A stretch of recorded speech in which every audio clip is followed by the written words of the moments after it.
Hey, internet. I'm hoping you're having a wonderful and spooky Saturday. Uh, and whether you're here live with us or you're watching this VOD at a later time on YouTube, super excited you're here. My apologies, I took a few weeks off for life reasons, but now we're back and baddier than ever. Today's episode will be joined by our friends over at Happily Morose. I'm talking about Mistress of Misery Tygrezz and Sunshine Owl. Hey guys, what's up? Hello. Hello. How we doing? How we living? Doing We good, doing, doing good. we doing. Doing We crime. crimes. Um, yeah, everybody in the chat, be sure to check out the link if you're not already subscribed on YouTube to their up and coming YouTube channel. Very exciting. Uh, we've go, this is the second time you guys have been on as a group. Uh, yeah, I've got I still have this whole thing. It's very exciting. I know today we're probably going to be talking about a lot of different things and just kind of having a spooky chat. Uh, if you're watching this, guys, and this is the first time you've ever watched Spooky Saturday, um, it's usually it's a story sharing, just chatting installment where we share different stories, discuss different topics that are spooky, whether it's cryptids, urban legends, different myths, just overall creepypasta stuff. And like to have a chat with everybody. So I know you guys are super pumped. I have a lot of random things, so I feel like we're just gonna kind of be everywhere. But I saw a meme like yesterday, and it brought this whole idea to my head, and I think we talked about it earlier, of like the whole idea of like immortals and them walking amongst us. And like how it's kind of reminded me of how there's different, like, you look at photos of your grandparents and like they may look like you or they may not. And the one thing that I saw was about uh Anne Hathaway and her husband Will, and how they look like the images we have of William Shakespeare and his wife Anne Hathaway. And That is a so, crazy coincidence that there's a right? Will that was married to an Anne Hathaway. But see, here's the thing for me is there's theories that William Shakespeare wasn't even like a singular person. That's That it true. was multiple people using the pen name. Crowdsourcing, uh, crowdsourcing literary work. Well, I mean, I have never actually thought of that, but oh my god, could we do that? That's a completely side note. We will take that off air. But, um, Spooky Saturday is back and baddier than ever. That's correct, Zombified Potato. But yeah, like, and it's not just him, though. There are other celebrities out there that have that whole thing, or even just in general. You hear about people who look like their grandfather and then they look like their grandfather. So it really does bring the mind to the question: if you were immortal, how would you go about operating on a day-to-day basis without being found out? Okay, so that actually is something I've actually had to struggle with lately because I'm immortal. No. Um Hot take. No. be- because of actually a character in the book I'm writing, Margaret. Oh, She's not immortal, but she lives a really, really, really long time. And so it's her trying to balance living in the same town forever, but not letting yeah. people Oh, catch on. oh, Margaret. I remember Margaret. Margaret, Yeah, yes. we were doing that bit. Oh man. Yeah, and so like I've had to balance that recently. I had to like think about it, like how do she get away with this?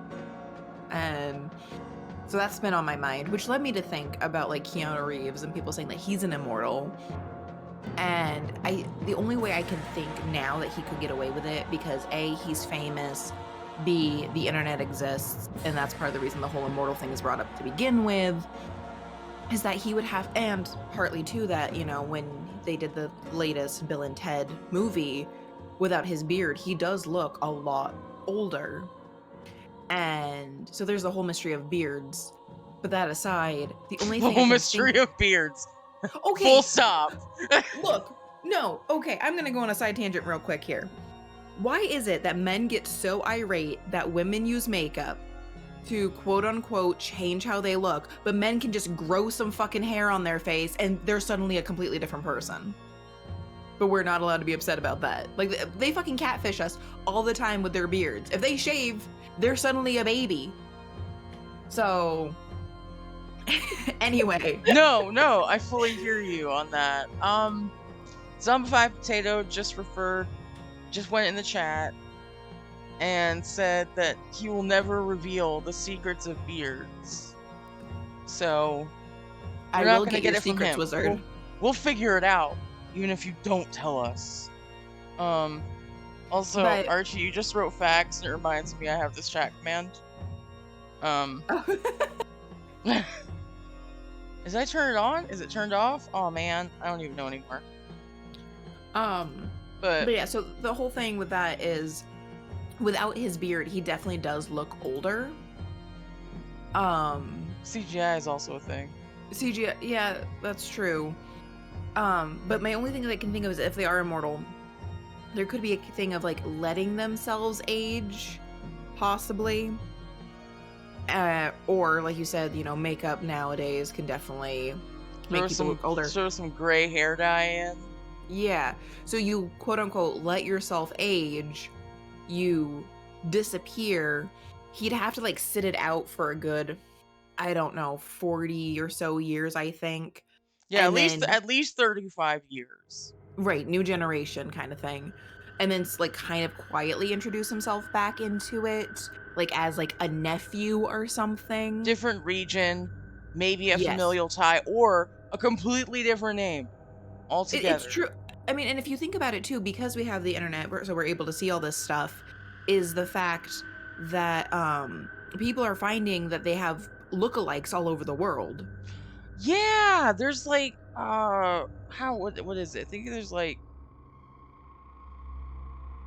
it's like that whole saying like that you're one in a million. It's like, well, considering there's like 7 billion people on the planet, don't quote me on that number, but like, that's not a really, that means there's like 700 motherfuckers who look just like me. But no, Yeah, there's a website called twinstrangers.net where you can find your facial twin lookalike. Oh, that's creepy. I would not do That seems like that. a fucking trap. Absolutely. Exactly. Al gets it. Like, no, You get it. that's a trap. I'm not gonna do it. I'm just saying that. I mean, if you also look at like all the people on TikTok, I've seen several things where there's people on TikTok who look like celebrities but aren't the celebrity. No, for sure. Lookalikes are mad. It's just crazy. But with the immortality thing, like, it's not just like Anne Hathaway and Keanu Reeves. There's like a bunch of people, not specifically that look like someone who's alive right now, but someone who was in the past. Like with Keanu Reeves, I think they have him. There's a bunch of different examples, but the one that I remember most distinctly was that he looks like Charlemagne. The person, I believe, who drafted the Magna Carta. Don't quote me on that. I'm like literally pulling that from my brain. I believe you're right. I'm looking at this right now. Yes, please look this up right now.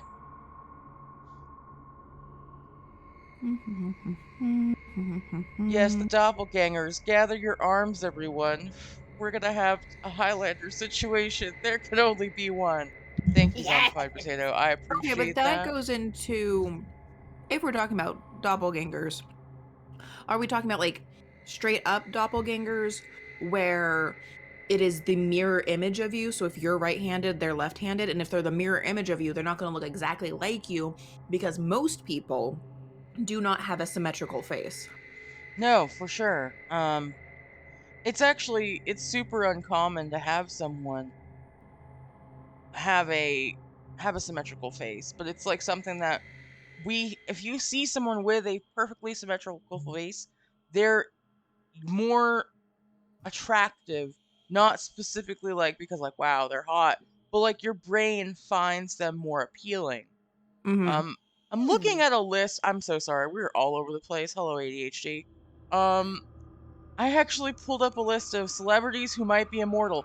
Keanu's not on this list, which What? shocks me because there was an interview and I can't remember where it was where someone told him like, "Hey, did you know that people on the internet think you're immortal and that you look like?" And then they started listing off a bunch of people, and his reaction Was just um like, "Ha ha, that was insane."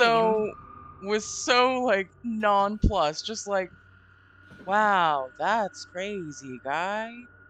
Huh, I'm who'da not seeing thunk it?" Charlemagne with the Magna Carta. I'm seeing King John of England. Charlemagne. Holy Roman Emperor, Charlemagne.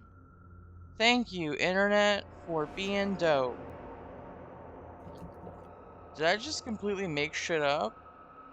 I might have. I'm There's a good chance I just made shit up. Internet, please tell me if I'm wrong.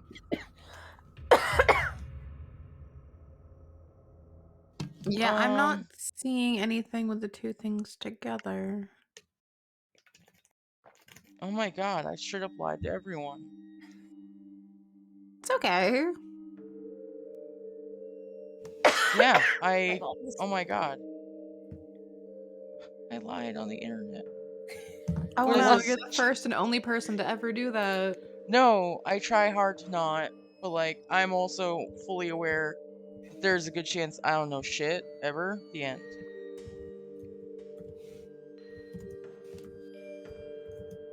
Oh yeah, here it is. Keanu Reeves is immortal. He doesn't age. 1530, 1875, 1991, 1995. Thank you, Zombified Potato. And yeah, so they're saying according to this website that he would have been Charlemagne, uh, Palmenet, and that's the only two names that they have. Hmm. But they have a bunch of other, yeah. But yeah, it's super weird.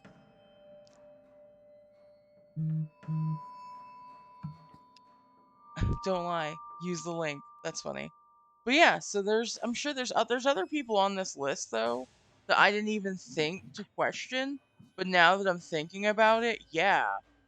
Um, for instance, Elijah Wood. Not so much that he Yeah. looks like anyone in the past specifically, but like if you look at him like 10 years ago to 60 like 20 years ago, 15 years ago, he looks super similar. And then there's also the thing like, well, maybe they're not immortal, maybe they're rich and can like upkeep themselves better, eat healthy, cook That's clean. valid too. That's valid Like, too. Freaking money. not everyone is a straight up raccoon. Um, just being like trash, just eating trash. And, no, people take care of themselves, and there's definitely something to be said about maintaining your skin, having a regiment, staying hydrated. Also, apparently Archie's also immortal. She just What? admitted it. She just admitted it in the chat. We gotta catch her and study her. No, Put her in don't a do that. cage. Dude, no, that's a straight up fear. Don't do that. Oh, government. No. We're not the government though. We're an Yeah, but independent subsection. We're private sector. We can charge what we want. Oh man. But yeah, I had saw that meme and I know I wanted to just talk about it. But do you guys have any final thoughts on the immortality bit? Well, talking about this, how we said, sometimes people look at like similar, like doppelgangers, made me think of the disappearance of Bobby Dunbar. Do you guys remember that at all? Oh my god, yes. Please tell me. All I know No. the story, but I need you to I want to yes. Yes, Right. So, yes. so you, Bunny, you most likely saw it around the same time I did it on BuzzFeed Unsolved. I'm guessing because that's how I learned about it. So basically, Caitlin, back in 1912 or 1913, I think, a 4-year-old boy named Bobby Dunbar went missing. No one knew where he was, so it was reported world all over the United States, like, missing boy, we gotta find him. And there was like an 8-month search looking for this boy. I think he went missing after walking home with, I think, his siblings, and he Yeah, was they behind were that. fishing. They went down to Yep, the riverbed to go fishing and it was getting late, so they started to walk home. yep. And then when they got home, they're like, "Oh wait, where's Bobby?" And he wasn't with them. And eventually they found a boy in Mississippi that they are like, "Oh hey, I think this boy, he looks so much like Bobby. This is definitely him." And Dunbar's parents were like, "Oh yes, that's our son. Bring him home." But the boy's mother, Julia Anderson, was like, "No, this is my son. Like, he's not your boy." And she didn't have the money, and everyone was like, "Look, we just want this to be done." So they said, "Bobby Dunbar, this is your name. This is who you are. This is your mom." And for years, even after her death, Julia Anderson was like, "No, this is my son." Up until her Well, death is what you meant to say. Because now all yes, I'm yes. thinking about is like the disgruntled ghost of Julie Anderson, like, hey, that's my son. That's my boy. I'm like, God, Yeah. there's a poltergeist in the house. Is it chilly to you guys? Like, so up until her death, not after. Maybe after her death, ghosts are real, so that's a Oh yeah, thing. no, I'm reading the wiki right now. Jeez Christ. Yeah, it Yeah, was it's a straight up crazy. huge. It's crazy. It really was, and according to the wiki, in 2004 they finally did DNA testing, and it did confirm that the boy was Bruce Anderson, not Bobby Dunbar, meaning they stole somebody else's kid. So the question remains, what happened to Bobby? But yeah, no, it was wild because again, yes, this 4-year-old boy, like again, they were probably grieving, and I'm sure these two boys did look very similar. But how can you just go stealing a person's child? Like, well, this one's ours now. What are they? The Mhm. Fae? I mean, yeah, sounds like it. But like I said, it was a really wild case, Caitlin. Like BuzzFeed Unsolved did a really good job covering it. The fact that it was pretty not public knowledge, but that it was pretty publicized at the time is wild. This is like what 1910, 1914. 1912, 1913. But yeah, I have to agree with you. Like, this isn't something that normally happened, but the family were extensive. Like, we need to get our baby back. Grief does crazy shit. It really does. And it does. It really. So the first thing I think of with that is like, wow, so there's a whole side of that, like his children and grandchildren have this now weird identity of like, we always knew we were the Dunbars, but now we're the Andersons. And all the red tape they must go through at the DMV. Like, Mhm. that sucks. That sucks hardcore, but also, what happened to Bobby? You know?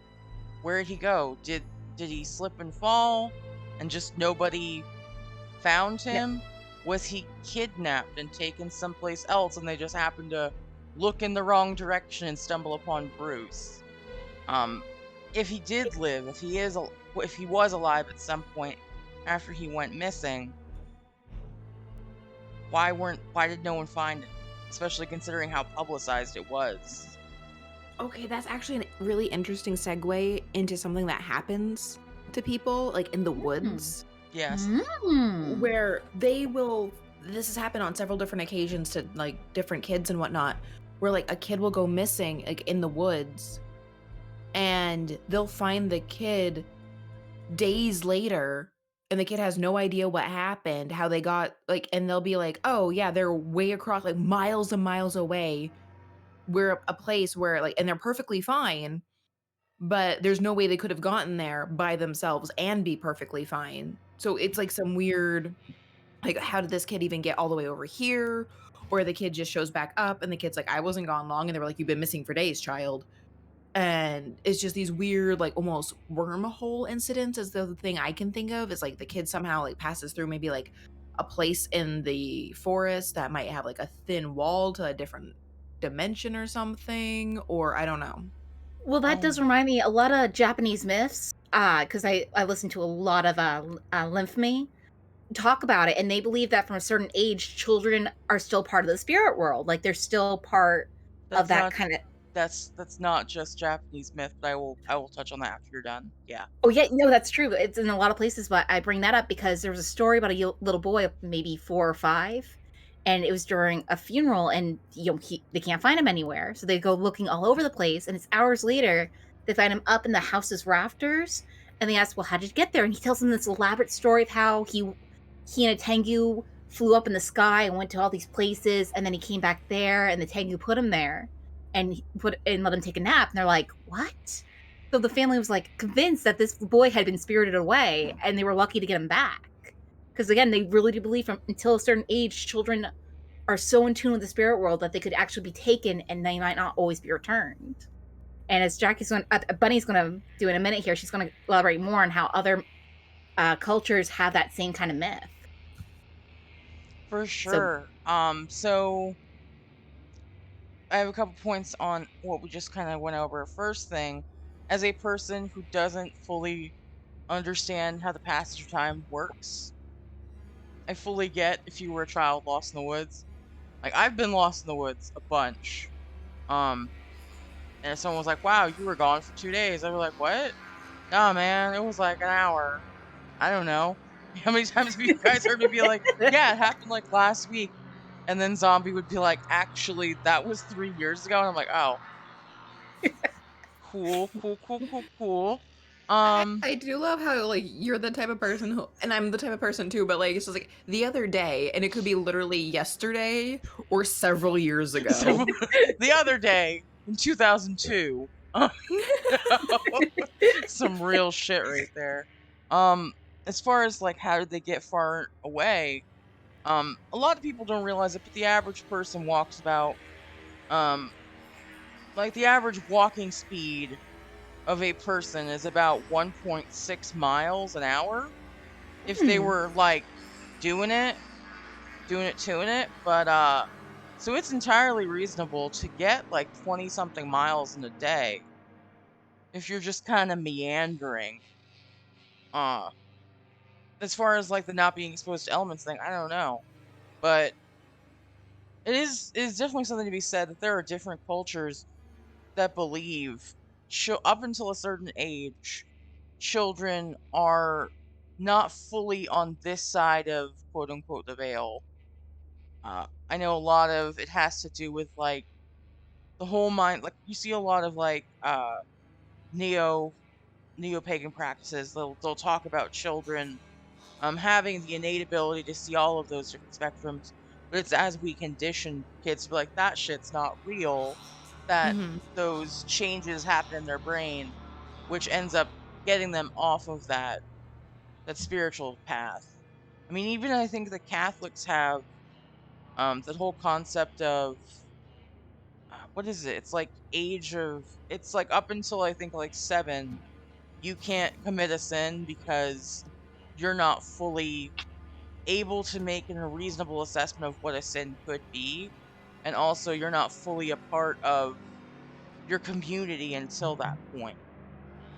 Is that the Catholics? 'Cause I know the Catholics, even if you're a baby, if you're not baptized, you're not going to heaven. I You'll go to and the only reason I know this is because for 6th grade, I went to a private Catholic school. ooh, And fun. so one of the classes you had to take was religion. And I remember like that's the reason why Catholics will baptize babies is because if you're not baptized, then you cannot go to heaven. They will go to purgatory, they won't go to hell, but they cannot get into heaven. And you have to pray for them and they have to get so many prayers and like really talking about it now, I'm is like, it what a the GoFundMe for it's a babies? GoFundMe. It's like a Go Pray Me. You're like, with your help, if we can just get like 100,000 people to donate a prayer, little Johnny will make it out of purgatory. All I can picture is like those like commercials we used to see as kids of like the poor African children, but like it's just this poor child like up You know in like oh my god, so some I know this purgatory isn't thing. spooky. I know this isn't spooky, but other countries actually have that about America. I know. Where I it's saw a like, did you German know that one. American children don't have access to vegetables? Like, Uh, for a small donation, we can help them eat healthy. man. And it's like, Oh, wow, okay, that's that fair. does That real quick on tracks. another side tangent. Like that does make me think of something like I understand, we want to help everyone, but I definitely think that we need to focus. Like we live here, we I need to think, focus on yeah, people here I and think help the kids. as a global, I think as a global community, it should help. It's a whole thing like when you're in a plane and the plane's going down. You have to make sure before you put a mask on someone else, you put one on yourself to get oxygen. That way you can help more people because you have oxygen. Exactly. That's what you're trying to Anyway, say, and I fully got that. But back to the walking through the woods and the time travel bit. I hmm do want to just touch on that. So, you guys know what a fairy ring is, right? Yes. yes, we do. You stay away. Oh, She's like, I I know will what they give you look my like. name, oh, my address, my blood type, my social security number, but you will never know my favorite color, Faye. You'll never take it from me. Misunderstood the assignment, but it's fine. No, like, so that whole idea of there are these different places, in our natural world where it becomes a portal between here and the Feywilds, or here in the land where the Fey exist, and that if someone happens to wander in there, they may cross into that realm. And it does bring up the whole idea of how does time work on different planes of existence. Like, if you suspend your disbelief, if you believe that these other planes of existence coincide with ours, would the time be the same? How would that work? And just time Hmm. travel in general, because in order to effectively time travel, and a lot of people don't realize this, and I see this get wrong in a bunch of time travel movies, and it fucking infuriates me.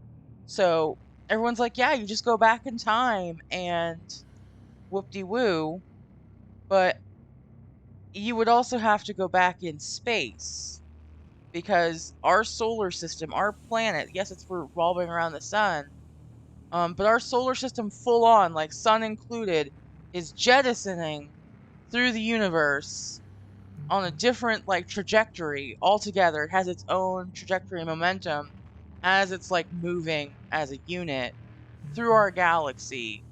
Um, it's just wild. So you would have to, if you just like, I'm gonna go like a year or two back in time, but I don't go a year or two back in space, I'm gonna be in the vacuum of space where I am right now. Because our solar system would have not have caught up. The place on Earth I would have been would have not caught up in time. So if you do go into a fairy ring and you do go through space and time to this place, when you come back out, is the time going to be different? And I honestly think, yeah, it makes sense to me that if you were to go into a different plane, a different realm where the Fae are, no matter how long you stay there, time is going to be different there than it is like where you started. So it could be like, wow, I was just in that weird like place eating, like not eating the food the Fae tried to offer me because I have common sense. And then I left. I was only gone for like an hour, but apparently it was like 2 weeks. Crazy. Crazy. Well, it actually kind of makes me think saying like that is like it time itself is weird because it's minuscule. So obviously like we can't like quantify a lot of it. But if you like pilots, airplane pilots are technically younger than people who stay on the ground all the time. Because like the further up in the atmosphere you go, the slower time goes. That's a real thing. Time dilation does have a correlation to how much gravity is being exerted on your body. Same thing with astronauts, actually. Like, if you had a twin on Earth and you were in space, depending on how long you were up there, would be proportional to how much time, how much age is difference between you and your twin. Maybe that's it. Maybe Keanu Reeves is just a pilot. Gonna have to look that up now. Does Keanu have a piloting license? Question mark. Okay, so it's a video. I can't find like a written thing about it. I'm not obviously gonna watch the video right now. But there's a video on YouTube about strange disappearances in the woods of 4 different children that were near their parents, and suddenly they weren't near their parents. We have Florence Jackson in 1937, Richard Hotkey in 1955, Kenneth Edwards in 1964, and Jamie Bordenkircher in 1965. And these are all like weird cases of kids being near their parents and then suddenly they're just gone. Bloop. And then like describing weird things that happened to them while they were Just one was in it looks like one was in Kansas, one was in Oklahoma. Is that what it just said? Oklahoma. Yeah. Oh, Idaho. Okay. One was in Kansas, one was in No, you're not. Idaho. Sorry. That's okay. I'm just trying to click around and You find said it. Idaho, and I said, no, you're not. I can be the hoe if I wanna be. You're doing a great job, sweetie. You're a great hoe. God, I really need to set up the quotes thing on my Twitch, just as a... Okay, so I'm looking at the U.S. map. So Kansas, Idaho. I think it looked like one was in California, and I can't quite see where the other one is without like clicking a bunch, and I can't quite pinpoint it in the video. But like obviously different states that aren't necessarily next to each other. It's not like that whole tree thing when we solved that one cryptid, where it was all on the same. You solved fact it. That everybody's like, oh yeah, well they eat people, and that like no, they don't eat people, but okay. I can't believe we solved it on air. That was phenomenal. That was beautiful. You know, talking about getting lost in the woods, that reminds me of a time I got lost as a kid. Which convinced me that spirits do exist in the woods. Like, I do heavily believe there's something out there. Oh, for sure. Yeah, because I remember, I think it was like 12 or 13, and we had kind of gotten off the trail a bit, me and the boy. No, it was Emily. I had Emily the dog at that point. Wait, when you say the boy, do you mean your nephew? No, not my nephew. I was thinking Spalding, but it's like, no, I don't have that boy yet. This is back when I had Emily. Usually when you say the boy, you mean your nephew. I'm like, if you were 13, he wasn't even like thought about yet. No. That's why she believes in spirits. Time travel confirmed. No. Sorry. No, it's okay. I had 2 black dogs. I have had so many black dogs growing up, so I sometimes get them confused. Demon! And I remember I was being very disrespectful in this area because I was kind of like breaking branches off and stuff. And after that, next thing I know, we're lost. Like, I can't figure out my way home. And normally, if I'm in the woods, I know where to go. Even if I go off the trail a little bit, I know the way home. So we're going all over the place. I'm getting scared because I don't know how long it's been out there, but it's starting to get a little darker out. It's starting to get a little colder because I think this was back in probably late summer, early fall. And I'm getting nervous. So I apologize. I'm like, look, I'm sorry. I won't do this anymore. And as soon as I apologize, I realize, I'm like, hey, wait a minute. I know that tree. And I walk over to this tree that has this really weird limb. Like it looks kind of like it's coming down and then going up like a L shape. It's like really weird looking. And I'm like, I know this tree. Wait, this trail. And somehow I had gotten myself in circles. Like I was near the trail, but I was going around in circles, not even seeing the trail. Like I was so close to it, it's not even funny. I could have cried. So we get back on the trail. I get home and I'm like, Mom, we're home. She's like, oh, you were gone long. I thought you would only be gone 20 minutes like normal. I'm like, how long was it gone for?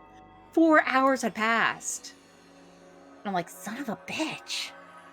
So So your woods in your area were straight up pulling a Mirkwood? yeah, they really were pulling a Mirkwood. Well, what you're making me think of, honestly, is something that could be called a stray sod. Ooh, tell me more. It's a type of fae, and if you step on it, you'll get disoriented to the point where somebody could get lost in literally their own backyard. Oh my god. And you saying that makes me think, like, what if you, like, you know, accidentally shit. stepped on one, you got lost, you apologize, and it was like, you know what, this one's dumb. We'll forgive her this time. It's not her fault. She's just got the case of the dumbs. She's That- just got the big dumb. It's fine. It's fine. Okay, honestly, that kind of scares me a bit because that could be the fact. Because again, I apologize. I was getting so upset at that point. I just started apologizing because I figured maybe I shouldn't have been. Because Dad always told me be respectful when you're in the woods, and I'm like, I wasn't being respectful. And then next thing you know, there's the trail. Oh my god, that's scary because it's never happened since. I'm always respectful. I always apologize if I do something I'm not supposed to do, and I've never gotten lost since. So what I'm hearing is you clowned around and then you found out. Yeah, I did. I clowned around and found out. I'm lucky the Fae let me go. Would they do it a second time? No, probably not. No, so don't fuck around with the Fae. So Don't clown around and find out. Don't do that.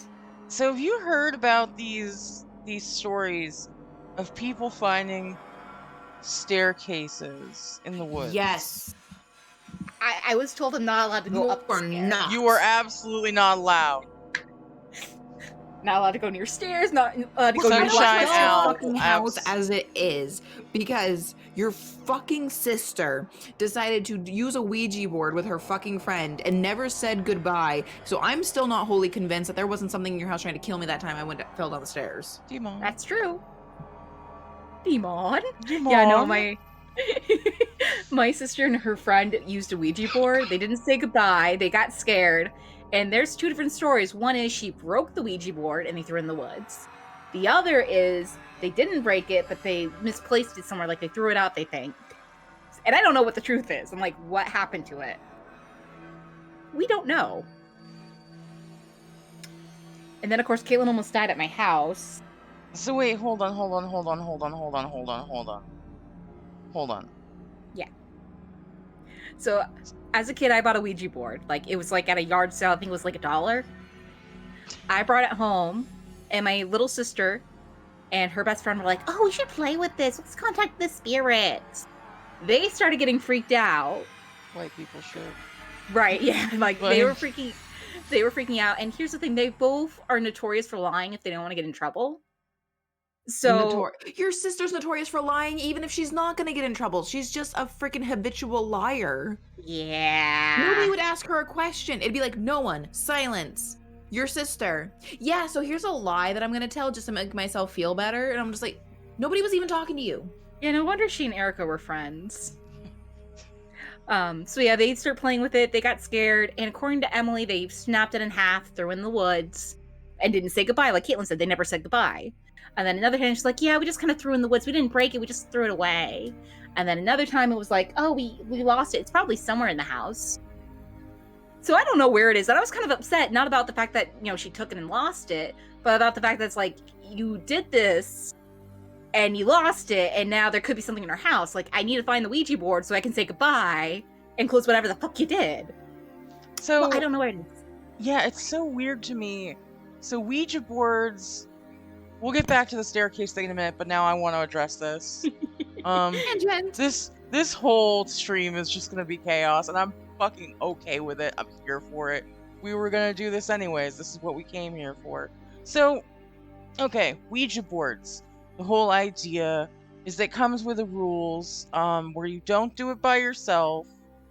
What are the rules? Like, you don't do it by yourself. You always say I goodbye. can look them up real quick. Let me. Yeah. Yeah, she's gonna look it up. Ouija rules. Luigi. Luigi boards. That'd be so much fun. Okay, so never use it alone. Okay. The board must be closed after use, meaning to say goodbye. Mm-hmm. The Ouija board must be disposed of properly. Never use the Ouija board in your home. Never use the Ouija board when you are ill or in a debilitated condition. Meaning not depressed. Don't do Or, it depressed. like, any way that can make you vulnerable to spirits. Yeah. I stand by what I said. So it sounds like your sister did all of that wrong. Completely. Yeah. She had a Yeah. friend, though, so she wasn't alone. She wasn't alone. But, Yeah. okay, so if you're thinking about the history of the Ouija boards, I think, it's not Parker Brothers. Is it Parker Brothers? Owns the rights to it? I think they own the rights to it now. Ouija board game. The internet is helping us. It is. Moved to the Pittsburgh toy. Alright, I'll be right back. I'm just gonna use the restroom real quick and I'll be right back. No I worries. think it was Parker Brothers. I'm trying to. Yeah, talking board, spirit board. It's a flat board marked with letters, numbers, yes, no, and goodbye. The little planchette. Hasbro owns it. Hasbro. There we go. I was like, I don't think it's Parker. Of course, I can't hear a Ouija board without thinking, have you ever used a Luigi board? I want a Ouija board. Or, because that person who does the, like, Yahoo question things. Wigga board, ghost. Ghost. Yeah, I mean, it's like the whole automatic writing thing where, someone goes into a trance and just starts writing on a piece of paper, in an attempt to contact a spirit and channel that spirit through them to have the spirit communicate in their writing. It's along that same line where you ask questions to a spirit and they respond. But the downside is that there's no guarantee who you're trying to contact or who you think you're talking to is who you're talking to, if you're talking to anyone.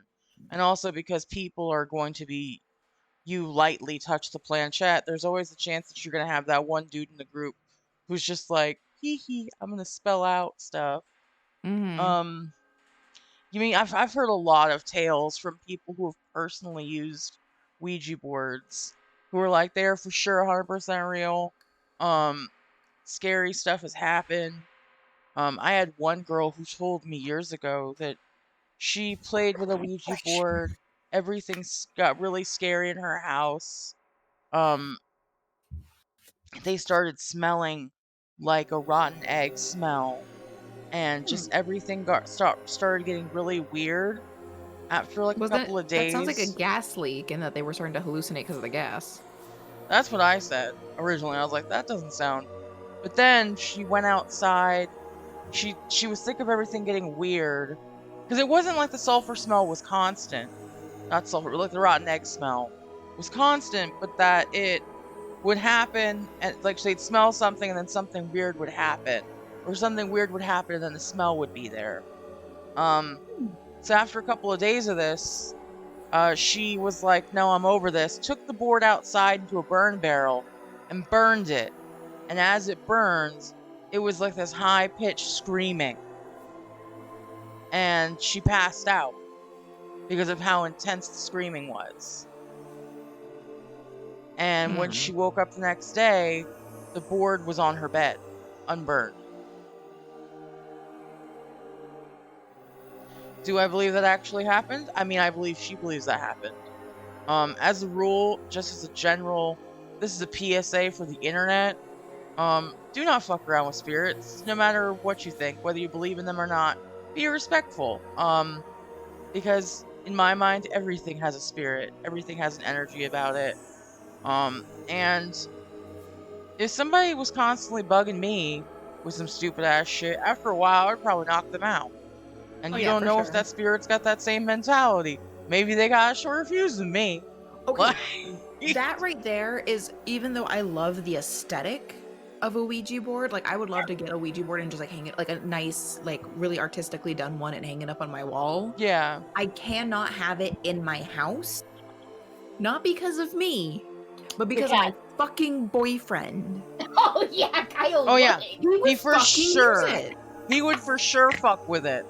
Okay, No, because he is legit that white guy who will freaking taunt the spirits. Okay, you don't know how much like shit he listens Chicanery. to that it's like, oh hey, want to play hide and seek by yourself? Or hey, here's how to summon a spirit and run away from it. Like all these different ones. And I'm like, you were not doing that in our house. Like and because he listens to it, I've heard it. So I'll know if he starts doing something, and I'm gonna be like, nah, I'm gonna shut that shit down right now. We're gonna. No. If you want We're to not do doing it. that. Oh. But yes, speaking of the Ouija board, there's a version, a similar kind of thing, in Japan called the kokuri. Ooh. It's very similar. Kokuri, it's like a fox, dog, raccoon creature. And I would so say that's it's not a board. Does the no, fox know they how to make a read? board. Honestly, they don't have like a legit board like we do for the Ouija board, but it's a popular thing that a lot of school kids will do, and they'll write it on a piece of paper. But I know part of it is you have to say hello, and you have to be respectful, and you have to say goodbye, which is Yeah, very so it's like similar. It's like the whole idea of like the talking board thing. Which, speaking of the ritual thing, we will get back to the stairs in just a second, but I'm on a We have gone down a rabbit trail. We'll get there eventually, guys. I'm on a trajectory. Because like I said, Kyle listens to all these, ritual stuff. Or, these Rituals. games that you can play with the spirits. Because of that, there was one called the elevator game. And it I like heard about that game. mm-hmm. And because I knew about that, remember when that whole what was that girl's name? Elisa Tam Yeah. thing happened? Watching her movements on the video, I was like, oh my god, she's doing the game. Because people were confused about it, like, oh, I don't know what's going on here. I'm like, she's doing the game. I can tell you right now, this is what she's doing. For our No, I don't viewers, what is the game, Ty? The elevator game, in its simplicity, I don't remember the exact details now, but in its simplicity is you go in an elevator, you have to hit, and it has to have a certain amount of floors, and you have to hit the buttons in a certain order, and when you have to make sure you're alone. When the doors open up on a certain floor after you've done a certain amount of things, when you go out, you're not going to be in that building anymore. You're going to be on a different plane. But you only have a certain amount of time to be on that plane. You have to make sure that the elevator door does not close, or else you'll get stuck there.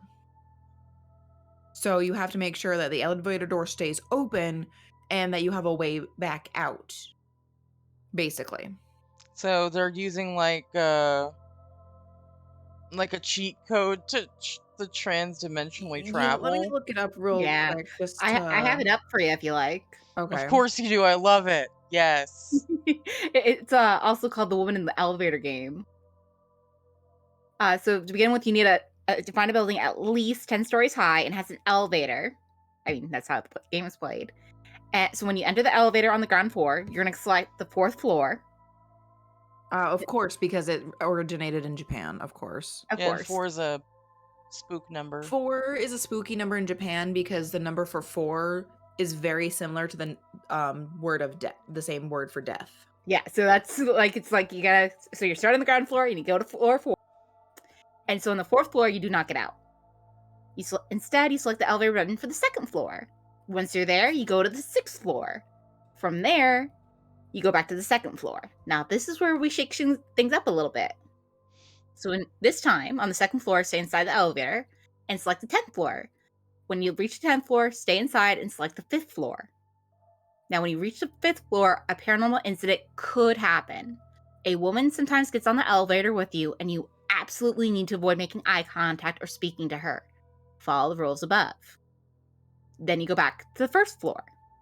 If the elevator actually moves up to the 10th floor instead, proceed with the game. Remember not to answer the woman if she asks which floor you're going to. You'll need to repeat the sequence of steps to return afterward. But if the elevator goes down to the selected 1st floor, make sure you get out before it reaches that floor. That's scary. So if you do reach the 10th floor, you are landed with 2 choices. You can get out or stay in. If you opt to leave the elevator, the woman may ask where you are going. You are not to acknowledge her in any way. Take a look around the 10th floor. If you're the only person present there, you have reached the alternate dimension. Numerous people who have claimed to have reached this point insist that there's nothing but blackness outside each of the building's windows. The only thing that can be seen is a bright glowing red cross in the distance. Nope, I don't like this game. I don't like this game at all. No.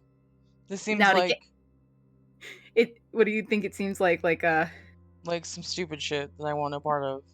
Yeah, same. So if you want to get home, if caution gets the better of you and you decide not to venture out onto the 10th floor, you simply need to press the first floor button to get home. Once you reach the first floor, leave without acknowledging the woman. If you explore the 10th floor, you will need to press all the buttons in the same order that you did earlier, finishing on the 5th floor. From the 5th floor, you are then able to select the first floor, but be careful.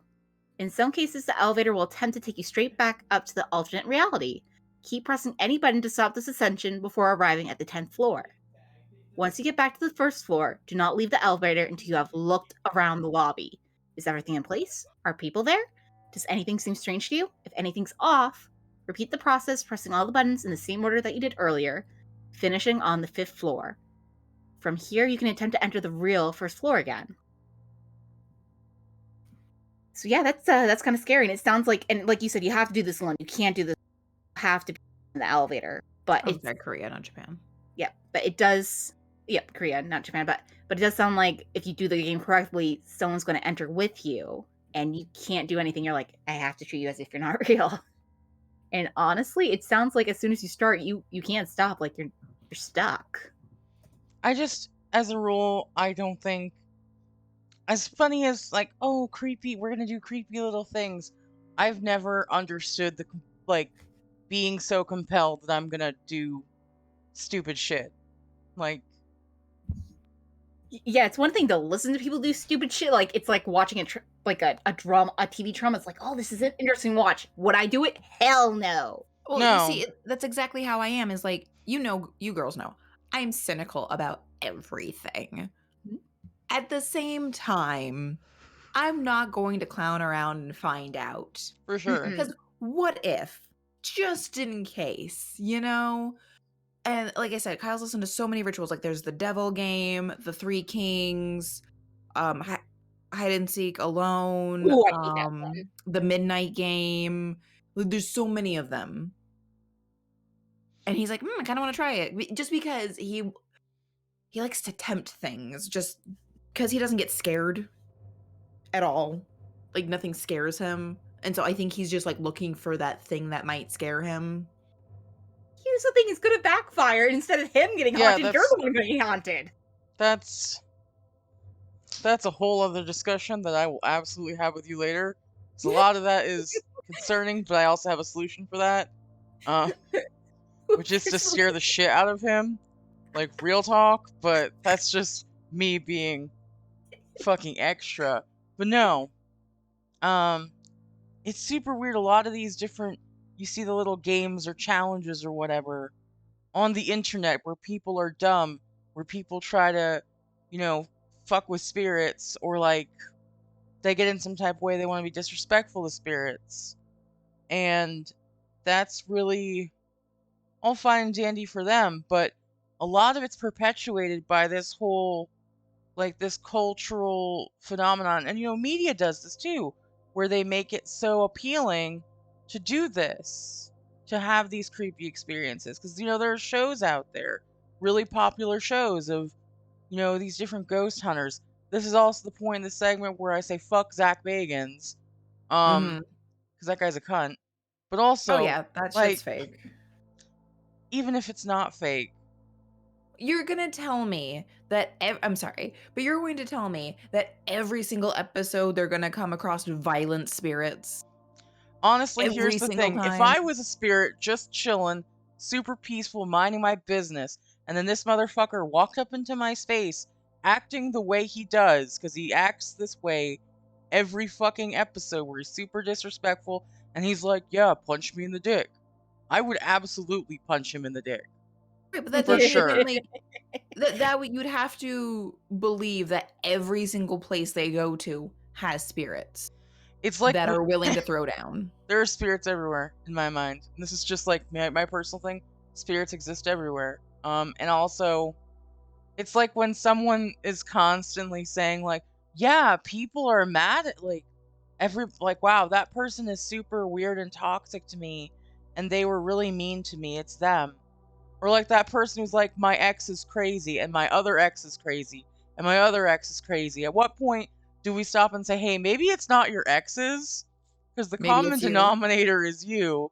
So like the common denominator for me when looking at that, when I apply that mindset to these ghost shows that are like, wow, that one ghost hunter has all these crazy like spirits that want to fuck him up. Maybe it's not them. Maybe it's him.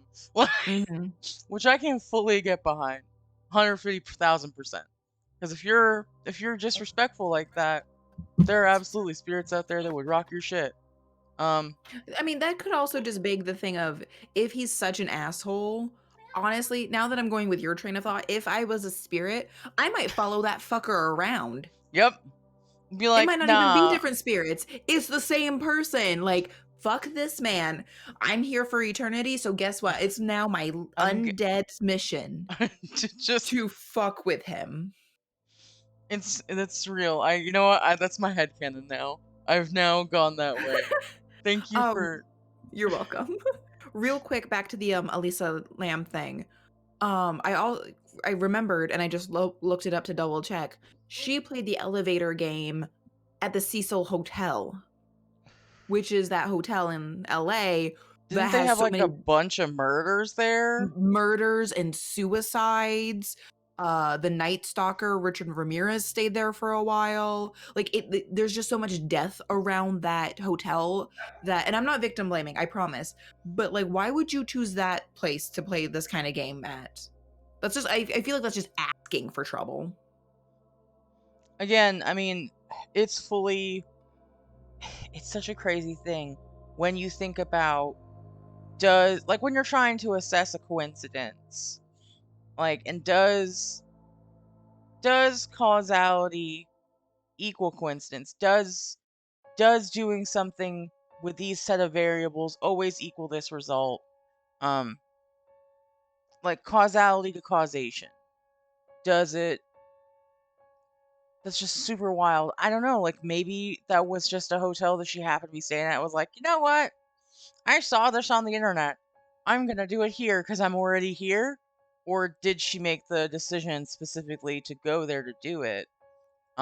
Was it successful there, or was she already just like in that mindset? I think I talked on episode 1 about if you're already in the mindset of like you're already hyped up, you're ready to see some scary shit, whether you actually see scary shit or not, is going to be dependent on the lens in which you're viewing that information. So if you're fully prepared for scary stuff, you're already hyper vigilant. You're already like, yeah, I'm going to see some shit. And stuff that seems so nuanced and small that happens whether you paid attention to it or not is going to jump out at you as like, oh, that's a thing, because you're looking for it specifically. That is super. I don't understand it either. If that was a deliberate decision, um, definitely weird.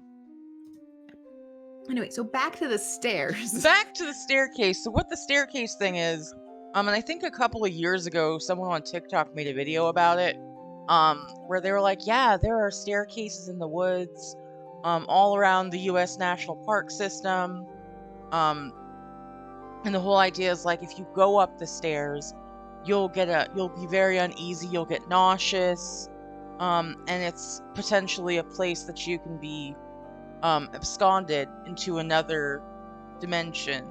Um, even I think even search and rescue is like, hey, don't fuck around on these stairs randomly. Like, just don't do it. But it's not just a U.S. thing. If I'm not mistaken, this is like a thing everywhere, which is like, hey, if you see staircases in the woods, don't go up them. Actually, if I'm not mistaken, Zombified Potato's dad, who is like the epitome of the most wholesome American fellow you've ever met in your life. Like, I stan him. He's phenomenally wonderful. Like, just very, like, down to earth, like, yeah, like, we're gonna we're gonna go outside and go camping.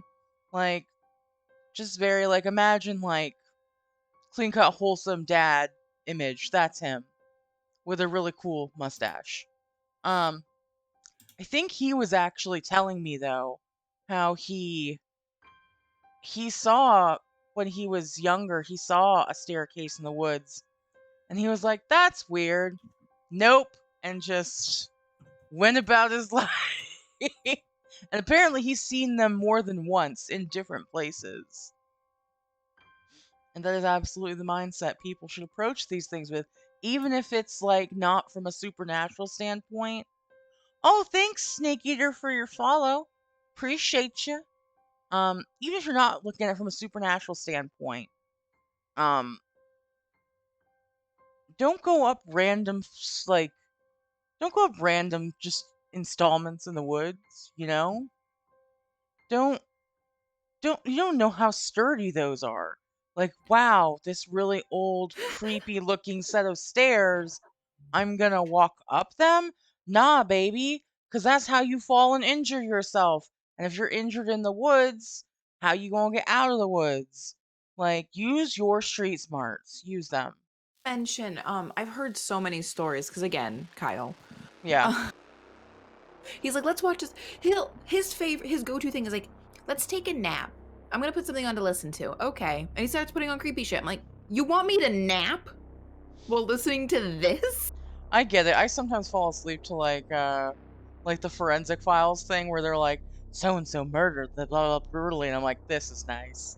Go to I sleep. know, but like I don't know. It's just something like I can't consciously fall asleep while actively listening to something like that just because then my brain starts going. And It's I'm just because like, you're a why? Capricorn. You overthink everything. I'm Hey. sure Al will back me up on this. I have to back her up on this. Yeah, like you can just literally be like, I'm gonna let that play out and just disassociate over here and just like, this is nice, and go to sleep. In the middle of a conversation, taking a nap. Shutting down. Good night. But no, there's also stories of people going up those stairs and either A, disappearing, or B, just straight up dying.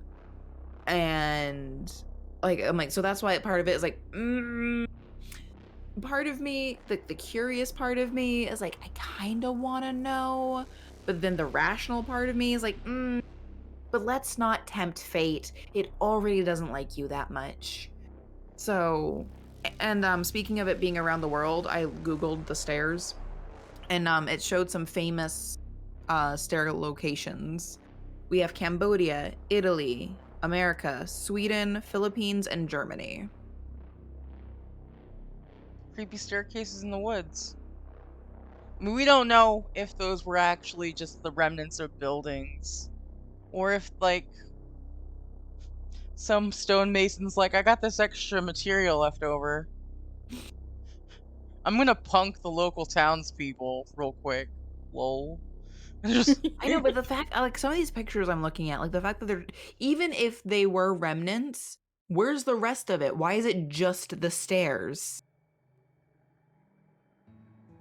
That is a good question. Do you ever see, because now I'm thinking about structural integrity of places, and that led my brain to this thought. Like the videos of the people who are like, I am gonna explore this abandoned house to see if it's haunted. And then you see they're like doing like a little live, like, oh, spooky stuff in this house. And I never understood why people would just straight up just walk into a broken down building. Like, tetanus is real, my guy. Also, you never know. Like, you go in there to find some supernatural shit, but really you're gonna find a hobo. A Like, hobo don't. with a rusty knife. Tetanus is real. Nobody wants lockjaw. I'm surprised I haven't died with how many rusty nails I've stepped on. That's. Wait, are you immortal? Just kidding. No, I'm just what's the word? Impervious. I'm just I don't know. I don't get sick easily either. I have a great immune system. And even though I'm very like fragile, like I bruise hella easily. I She bounce does. Like a back fairly pear. quickly. I hate pears. That makes sense. I hate myself. No! I know. No, okay, we also figured out, I say quote unquote, I didn't get migraines until I fell down Al's staircase, and now I get migraines. I'm so sorry. Demon. We know to thank your sister for that. What a Yeah, doll. we What do. a doll. Have I told you about this? No. Because I didn't even know about the Ouija story when this happened. I think it was it our senior year of high school? I think so, yeah. It was either our senior year of high school or we had just graduated. One of the two. Either way. I was over at her house. It was her sister and I, yeah.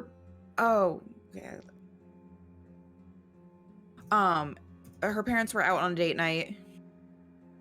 And so I went upstairs to get something out of Al's bedroom. I turned off the light upstairs, and for some reason, I just got this sudden feeling of something's behind you, run. So I went to run, and when I went up, there was nothing in front of the stairs. When I went to run, there was suddenly, I didn't see it move or anything, but there was a piece of, I don't remember exactly. It was like a case that holds beer, like one of those plastic ones. Oh, yeah.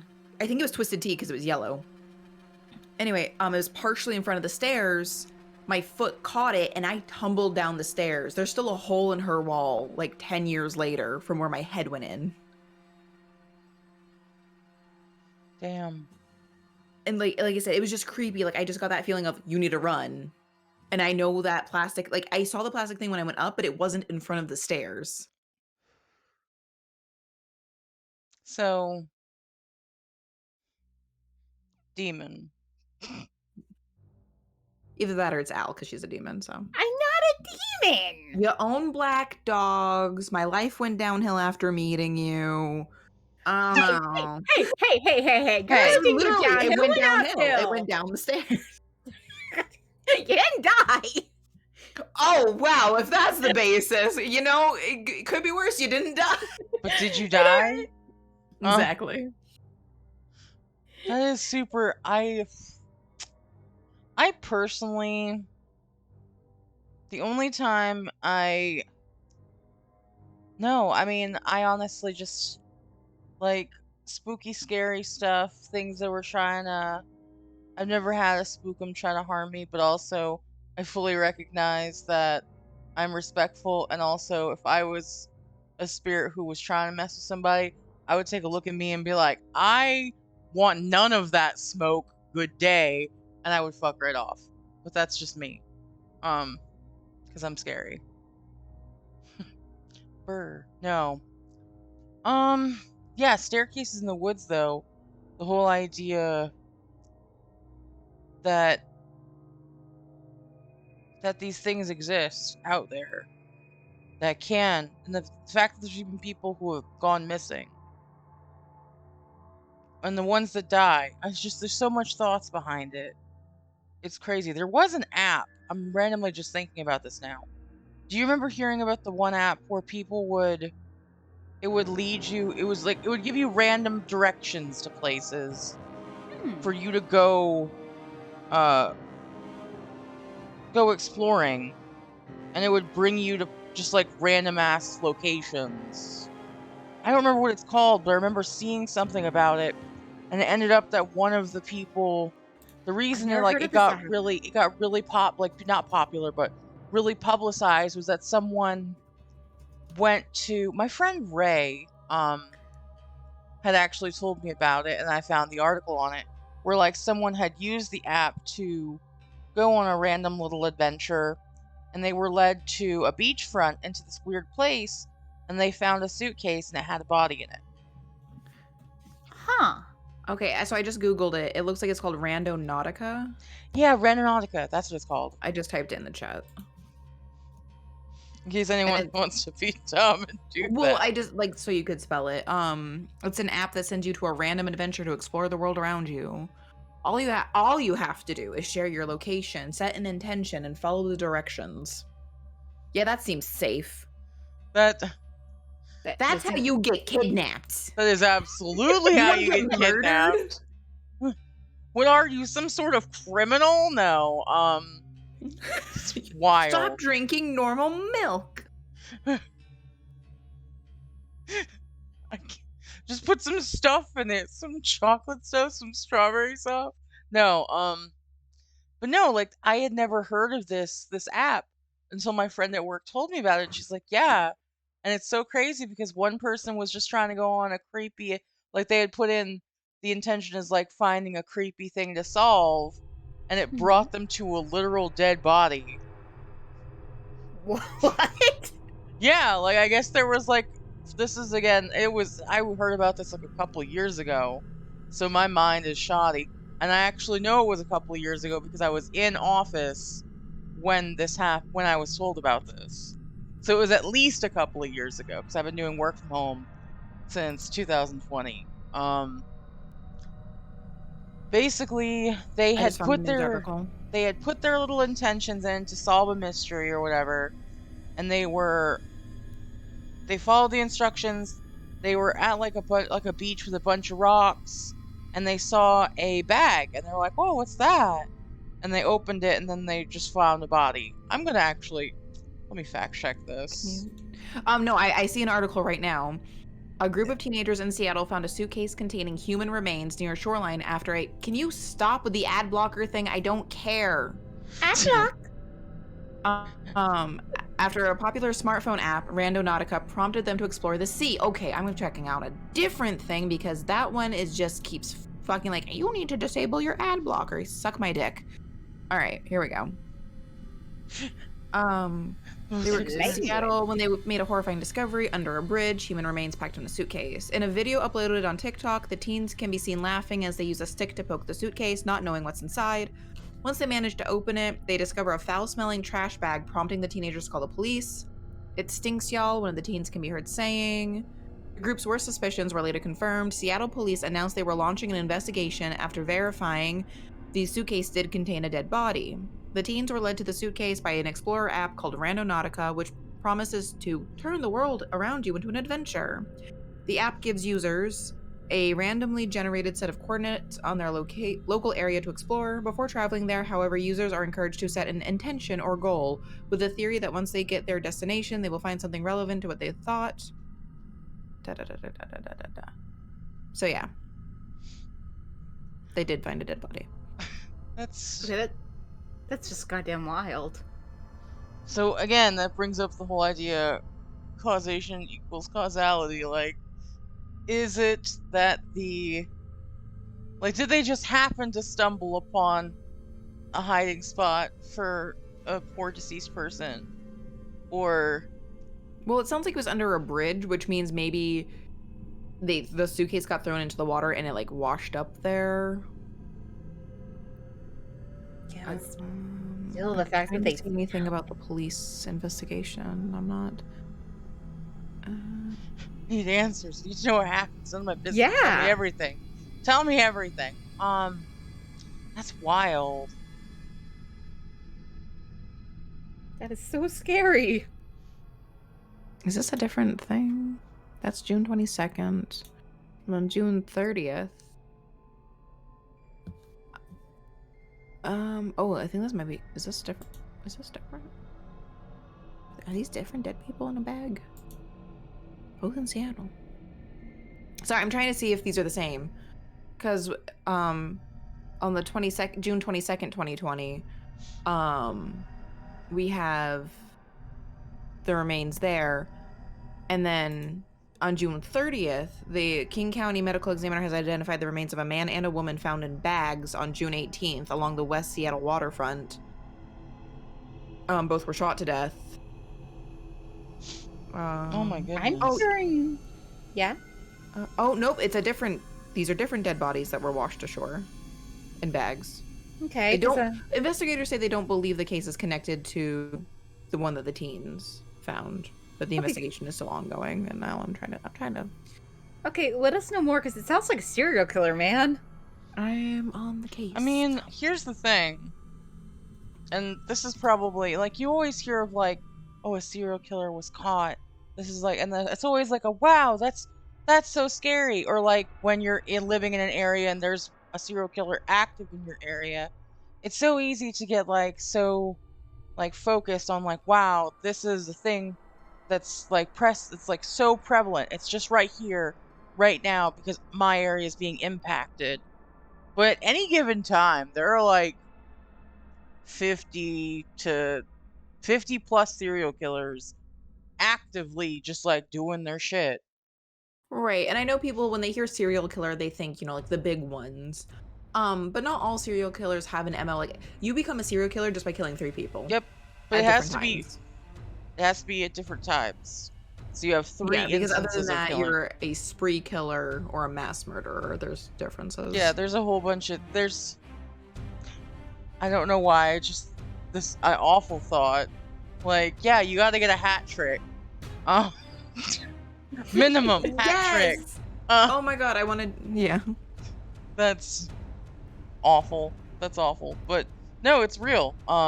You're absolutely right. There's not always going to be a modus operandi, a specific calling card that says, hey, this is a specific killer signing their work. Or this is a specific killer who does this one thing. Like, sure, everyone's a little quirky, has a little thing that they usually do, but it Okay, could so as literally be of anything. August 21st, 2020, the police had arrested a 62-year-old man in relation to the 2 dead bodies that had been shot. Hmm. But I'm still not seeing. Ba, ba, ba.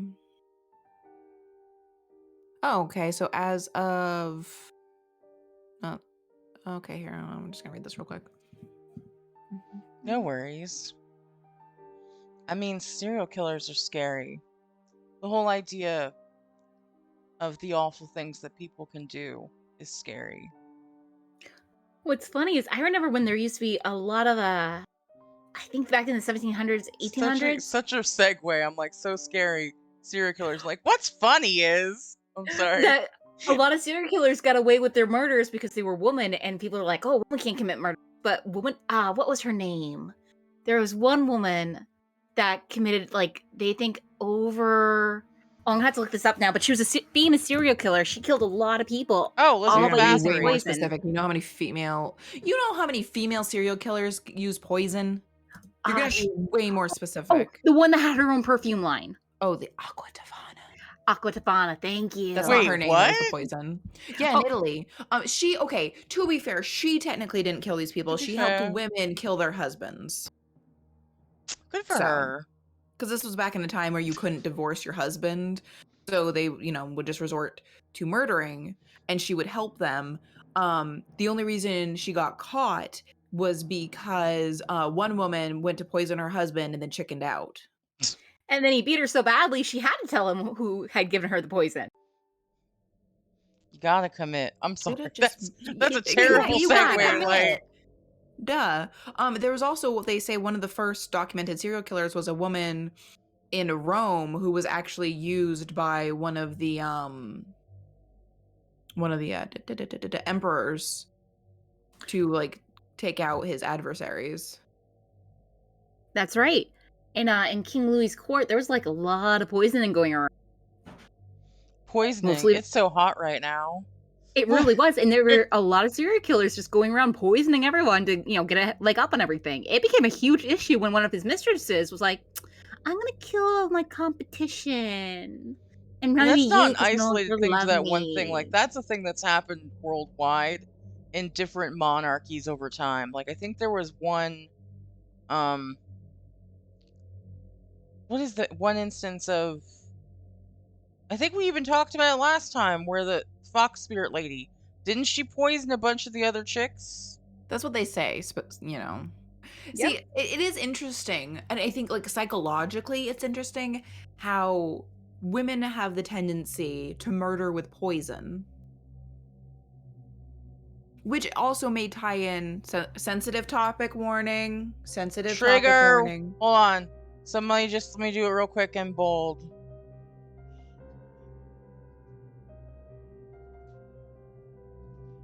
for sensitive topics. Mute now if you need it.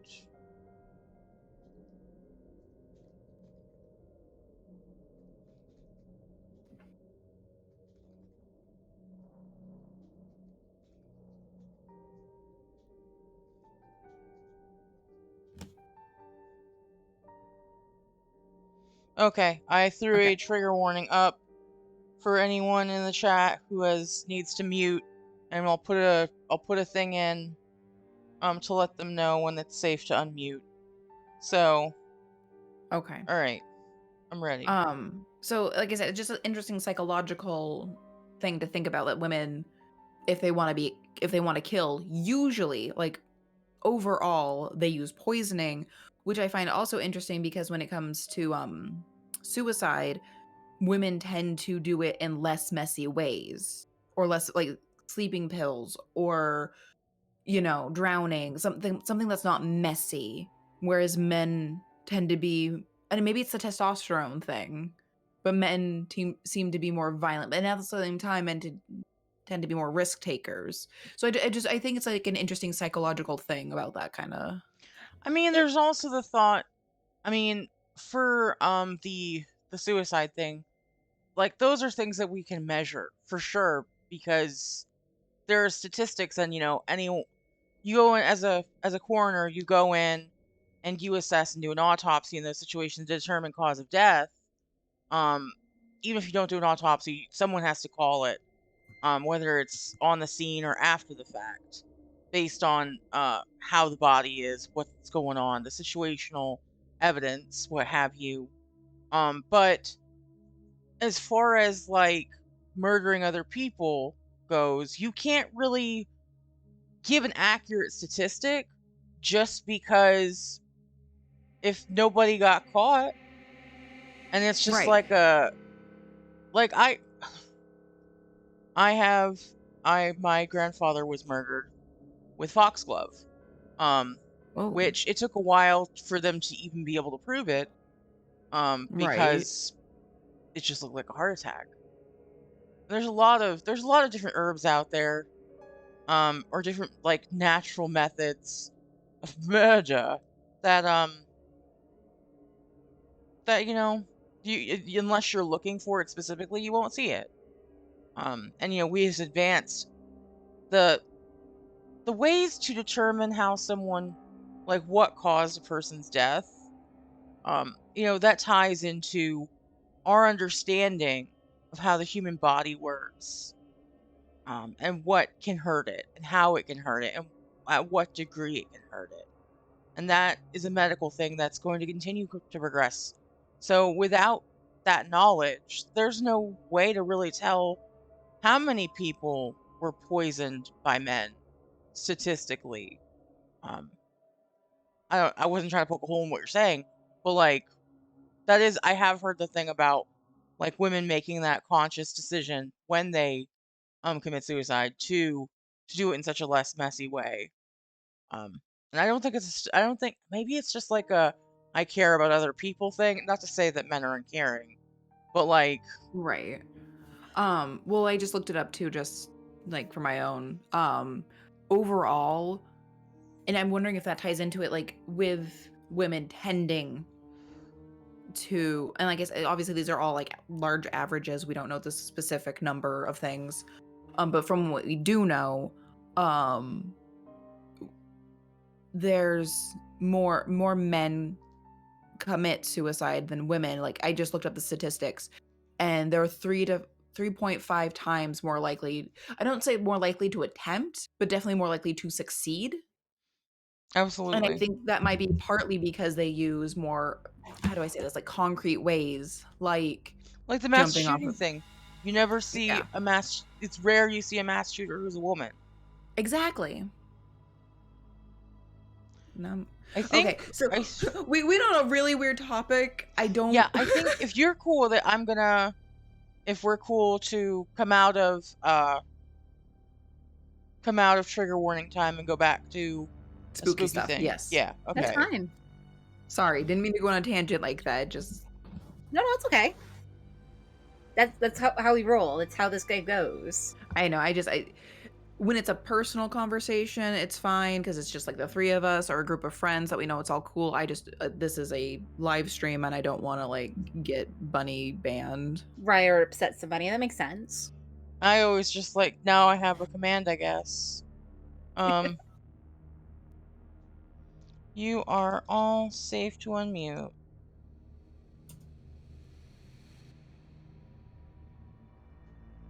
Boom. Welcome back. But yeah, I will have to make an overlay. Thank you, Archie. That's a smart idea. So, we're talking about serial killers. I mean, a lot of famous serial killers. Again, it's one of those things like, there's so many active currently, but it's usually the big ones that get busted that we hear about. Mm-hmm. And especially, when they're super prolific, or they have a specific calling card, that's when we see it. We don't see, like, the ones that are just, like, chilling. Like the Zodiac Killer. Mm-hmm. When you look at, like, amounts of killings, not very many. But it was because of the ciphers that he became, like, a real, like, publicized thing.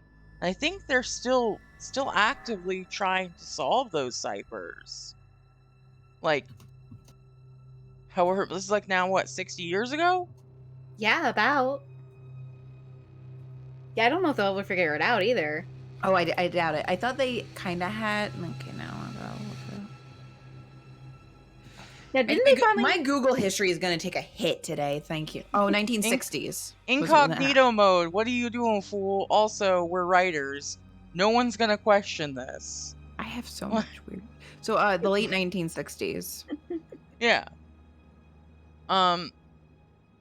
There was also, I think somebody solved one recently, and it was specifically about, because there was one talk show where a dude was like, yeah, the Zodiac Killer called into our talk show, and we tried to figure out what, like, trying to talk him off the edge and tell him to turn himself in and figure out why he's killing people.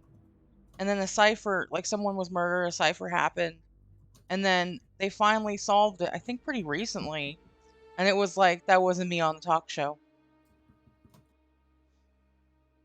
Huh. Which is wild. But yeah. Serial killers. We started talking. Today has been a weird day. We have gone over so much random stuff, and I love it. So far we've gone over doppelgangers,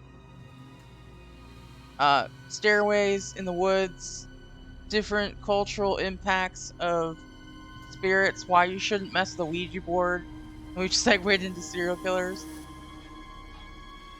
It is crazy. It really is. But that's kind of what happens when we get together. That's true. I'm trying to think if we have any topics that we pinned and then we didn't get back to. I think we covered all the stuff we already started. Yes, because we went back to the stairs because we had a huge segue from that. I don't see. Look, this is what happens when we don't have a plan. To be fair, I just did that to myself. I don't know why I just did that to myself. No, because I'm rubbing off on you. We literally, again, due to life, schedule changes had to be made, and these beautiful, beautiful, wonderful people, Ty and Al, were like, yeah, we would love to come back on and just randomly talk about stuff that's spooky. What was that? Curly. Oh, that was Curly's chew toy. Oh, is this a child? A child. Oh my god, did I tell you girls that like I need to remember that when I'm at work I can't make certain jokes? Yeah. Oh, that's right. Because I said it out loud and I'm like, a child, and like nobody said anything. I'm like, right. I'm like, oh, you guys are not full of dark humor and awful things like I am. It is difficult. I have to, whenever I'm on like a call with my boss, I have to restrain myself because, I say bad words all the time, I think if I go a whole day without saying the word fuck, if you ever see me go a whole day, it's not me. I've been replaced. Like, don't trust them. No. It's doppelganger. The doppelganger. Ganger. Ganger. Yeah, that Ganger. word. Ganger. Ganger. Oh, that's like with Kyle. We've talked about like, what if I get replaced with like, or it's like one of those situations that like, I'm the real Kyle. No, I'm the real Kyle. It'd be like, okay, well, I'm gonna shoot. You know, one of them's like, don't shoot me. I'm the real one. I'm like, okay, well, I know you're the fake one then. Yeah, Kyle would not miss Kyle would be this like, do it, opportunity. shoot me. Do it. Yeah. Get me. Get me. I don't know. You mean the whole being swapped out with a duplicate? That whole idea is creepy in and of itself. Like, you hear, like, with Fae stuff, circling back to the Fae, like the whole idea of a changeling, where your kid gets swapped out, with a Fae child. It's really unsettling. It really is. Like, and it's not just, like, one culture, there's, like, a lot of different cultures out there that have that whole idea of, like, your child has been swapped with another child. And those children will have gifts or whatever because they're not technically people. Which it opens a whole can of worms. It's like stupid, but I don't know. If I was swapped with a doppelganger, how would anyone really know?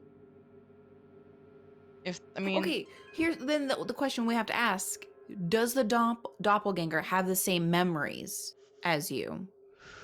That's true. Because if it has the same exact memories, then it would know how to react. Like, okay, well, if it's not me, just say this thing. But if it has my memories, then it's going to know that. Which ties in a little bit to a legit fear I have of somebody coming up to me and like getting mad at me and trying to attack me because they think I'm somebody else. Yeah, because there's like 7 billion whatever people out there. So realistically, there is going to be someone out there who looks very similar to you out in the universe, out in the world.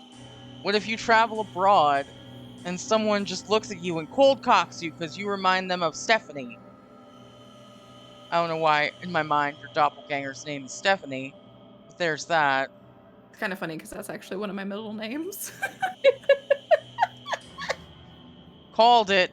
Nailed it, guys. First trip You'll out. never be able to spell it though, I can guarantee you. Spelling's hard. Crag literacy is real. But like, exactly. no. I mean, I hope that I'm a unique enough person that someone would easily be able to tell I'm different. Then I don't know. It's super weird though. I don't know. Well, I've got everything. I think we covered all of the ideas that we randomly came up with on the fly before we started. Let me double check because I did make a list. Sometimes I make at lists. least somebody did. Sometimes I have been known to be smart. Other times I have what is referred to as the big dumb. The big dumb, it affects us all. The other thing we didn't touch on was historical conspiracy theories. Oh yeah, we were gonna do that. I mean, we can always touch on it next time if we don't have time. I mean, we've been going for an hour and a half, so if you want to, we can definitely touch on at least one. I don't know if you have one. I feel like you do. I mean, I've got quite a bit. Al is everyone's resident researcher. I do love research. Well, when we think of conspiracy theories, and I know for a lot of us, it's like normally, like when I think of it, I'm thinking of itself like it's Area 51 and things like that. Well, I decided to go a little differently and go more of conspiracy. Blah, blah, blah, blah, blah. Meow, meow, Words meow, are meow. hard. Words are hard. They are hard. Thank you. They are. You're valid. I think, yeah, it is valid. I decided to go more the media route because I was thinking to myself, there's a lot of times where the media plays a huge part in these conspiracy theories that can change history. And like, for example, you always remember learning about the Boston Massacre, right, in school? Yeah. Yeah, that never really existed. Only like 5 people died. Wait, what? Yeah, only 5 people died. Okay, well now I'm gonna look up what constitutes a massacre. Yeah, normally a massacre is like lots of people, right? Like I mean, you're that's thinking, the thought you would have. right? And there was at least 300 people during this event, protesting against the British soldiers that were residing in the area, Yeah. and only 5 The people shot died. that was heard around the Oh. world. Yep. I thought it was something else. Nope. Oh wait, maybe. I'm trying to Anyway, remember now. A definition of a massacre, according to the Merriam-Webster Dictionary, the act or an instance of killing a number of usually helpless or unresisting human beings under circumstances of atrocity or cruelty. There is no set number. Yeah, but with when you read what actually happened and not the propaganda that Paul Revere and a lot of others were publishing, it wasn't a massacre. People died, Al. People died, Al. People died, but not to the Put that in extent. the quotes. Someone quote that. We've already got 4 today. Let's best People add died. on to stream experience ever. You gotta remember the Revolutionary War was just starting, and if you took America and made it into 3 sections, you had the Loyalists or the Mhm. Tories, you had the Patriots, and then 1/3 was very undecided. They're like, listen, you both are assholes. The Loyalists are making my life miserable, the Patriots are making my life miserable. Like, they didn't want either side. They're like, we fucking hate both sides. And the Patriots really needed a big win. So, and there were a lot of people here, they were protesting, they're like, we don't want you here, go away. And what happened was, you had these young, inexperienced soldiers who were supposed to stand position. Yeah. And of course, their general wasn't there. Like, he had gone off to celebrate in a pub or something, maybe have a hooker. Who knows what he was doing? But he wasn't there. Go to a pub, have a beer, have a hooker. I mean, Have a hooker. Yeah, just order one, and they're like, ma'am, this is a Wendy's? like, it's hilarious to me how many spies used that to their advantage. Like, hey, buddy, you want to come up to my room? And got so much information from these British generals. Like, man, they're so stupid. Just for them, like, man, and get all the information. Mata Hari specifically in the World Wars, she was an exotic dancer. She was a dancer. Again, to clarify, I don't believe she was actually a stripper. Sure, there was a striptease-esque thing, but a lot of it was under the guise of, like, I am doing these exotic dances from exotic places that aren't your local fish and chippery. What's her name? Mata Hari. And her thing was she was a fucking spy. She would get information from her, like, dealings with, these big wigs in different political factions, and she would spread them to the Allies or vice versa. I think at one point she was working for both sides. Nice. I could be wrong. I have been known to be wrong. That's a thing that sometimes happens. But I feel like I'm remembering it correctly. Where, like, she was just, like, bomb-ass, like, real girl boss energy. But no, as far as the whole Revolutionary War thing and the whole propaganda behind, I didn't realize it was only 4 people. That's nuts. 5 people. 5 people. But yeah, no. Okay, And I know. Well, see, okay, we can't also, I'm not defending shit. I'm just saying we can't put today's definitions of things into past context. Especially, like I said, we just looked up the definition. It says a number of people. It doesn't say a specific number. It's just a number of helpless people. And you say helpless because they don't have weapons. They're not really fighting back. Oh, yeah. No. They were fighting back, sweetie. Yeah. They didn't have weapons like guns and stuff, but they had snowballs with rocks. Pudgels, sticks, like items that they had on hand and were throwing it and screaming at these people. Did you just say a pudgel? I said a cudgel. She said a pudgel. Yeah, I know she said pudgel because I know you said cudgel, and then she heard. This is what I talk about. You think you hear something, and instead of saying what, you just go with what you think you hear. It's freaking ice cream last life all over again. What? Okay. We were talking about ice cream. Yes. Okay? We were talking about ice cream. I said, how was the one you had last time?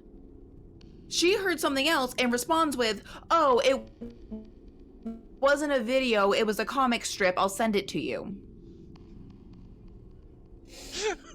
You might. Because somehow she thinks I did a fucking 180, stopped talking about ice cream, and was suddenly talking about Last Life, a YouTube thing that we watched. In my defense, You have no defense other than you don't listen. I Listening's try my hard. best. It is. You're not even deaf like Bunny. You don't have an excuse. Yes, I Also, the leans- shot I heard around leans- the world was the opening shot from the battles of Lexington and Concord. That's what it was. I knew it had to do with the Revolutionary War. Yeah. Wow.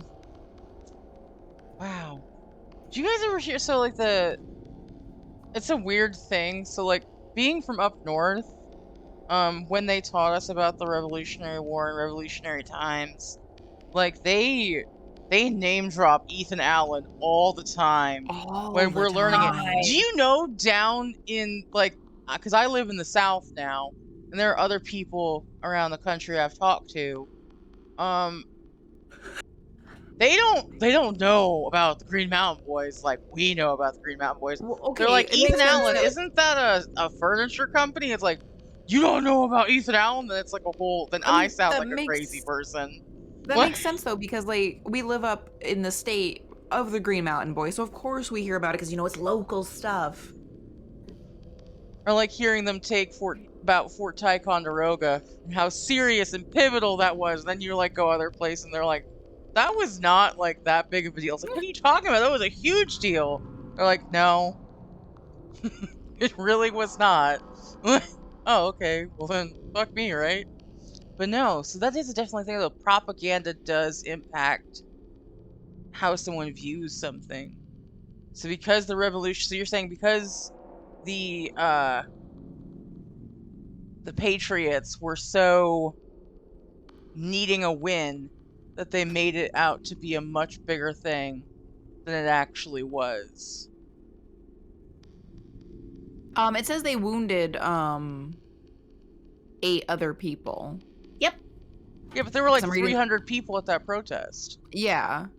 Well, I mean, that's not surprising because muskets back then were not reliable. They really weren't. If you want to kill a man, use bare hands. So weird to hear you say that, Al. It's so fucking weird to me. Because I'm sunshine. Sweet Sunshine Al, she's like, if you want to kill a man, just use your bare hands. Don't use a musket. Like, don't what? use your bare hands though, because then you're gonna leave DNA. My That's bare true. hands. Wear gloves. Also, I just learned by reading the wiki that in Great Britain, the Bosom Massacre is known as the Incident on King Street. Yep. So both sides are extremes. We have a massacre and then we have an incident. Yeah, and I've read I'm both. sorry, neither is really accurate. A heated quarrel, if you will. and that's what I love is you read both sides. It really was a huge propaganda and kind of conspiracy because here's the thing: the Patriots really needed this win, and they needed to get this 1/3 on their side. So they really shaded up. They're like, they "Oh, used it as a means to galvanize people to their cause. yes, thank you, exactly."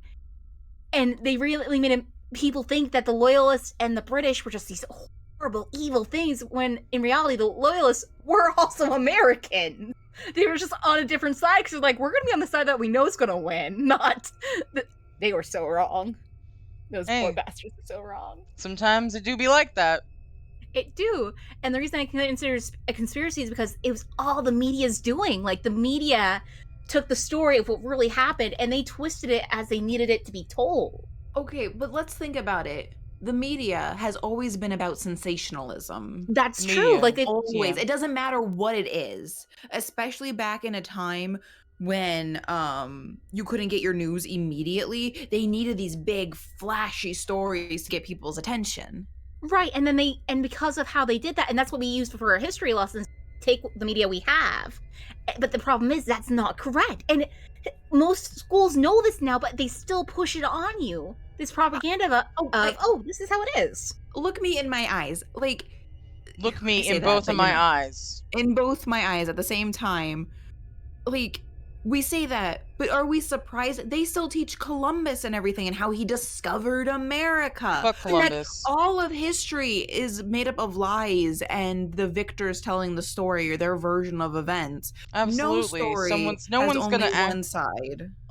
I can't imagine a big group of power to be like, yeah, we fucked up, and we're gonna tell you how it actually happened and how we suck. They're obviously gonna color their side of things. It's like when you get into an argument between friends. Whichever friend you tell first becomes your friend in that situation, not the other person's friend. That's Even though you're all friends, they became your friend because they sided with you first. Yep, and then everything gets messy. Well, and see, because of things like that, that is why I will try to talk to people in like a chat form. So I take nothing out of context. And somebody asks me what's happened, I will like just be like, here, have some receipts. That way I am not changing any of the words. It's not me switching up the story at all. This is exactly what they said. The story stays consistent. Exactly. I love receipts. They make everything easier. I was looking up Well, because historical conspiracies, and birds aren't real is on here, and I feel validated. Birds aren't real. I love it. They haven't been real since the late 1800s. So what do we see flying in the air? Bullshit. Little robots The that are dressed like government. birds? The government, of course. Also, Of course. just since we're talking about things that are crazy and out of proportion, so there's a whole bunch of people who are like the moon landing was faked, Mm-hmm. Mm-hmm. and it really do be making me feel some type of way. And that's another conspiracy, and I think a lot of people use the flag like behind the astronaut as an example of why it's considered fake. I mean, there's people who think the world is flat. Oh, Jackie, did we tell you people still think the world is flat? I have access to the internet, and I've She seen knows. people. Well, It's crazy to me. I don't understand it, but well, it's funny because my father's a contractor, and years ago he had to meet a woman because she wanted to do some work on her house, and on her wall were all these awards. Like, she's a neuroscientist, so she had awards and diplomas, and Dad's like, gosh, she's really smart, like very well put together, very smart. And they get to talking for a bit, and I can't remember how this came up, but I think Dad saw like a book on her shelf, and he asked her about it, and she's like, oh yeah, I'm a flat earther. I believe the Earth is flat. And he's like, what? And he's like, but there's all this evidence. She's like, well, yeah, there's also evidence that the world is actually flat and that the media is just making you believe that the world is round. And it took Dad a minute because, again, she's this really brilliant woman. And she was actually starting to convince him that the world was flat. And he's like, no, this is incorrect. The world is round. I immediately my brain goes to like, you know, like when someone says something with with deadpan, Mm-hmm. and you're like, are you serious, or are you trying to joke? And they're like, no, I'm kidding. But because they do such a convincing deadpan, you're like, is this what really? Like, I'm legit concerned that people think I'm stupid sometimes because my sarcasm can sometimes dark and be like dry.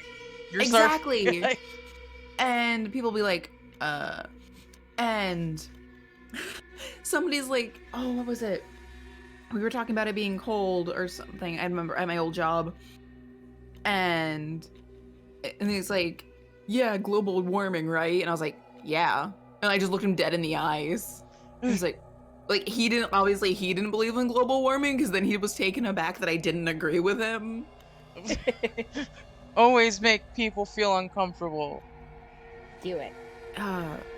But yeah, no, I'll be super dry, and I think that's why I have a hard time making friends at work where I am now, because you don't have a lot of time to make a conversation with people who aren't in the room with you, and the only people that are in the room with me are my coworkers who need to go and do other stuff. Yeah.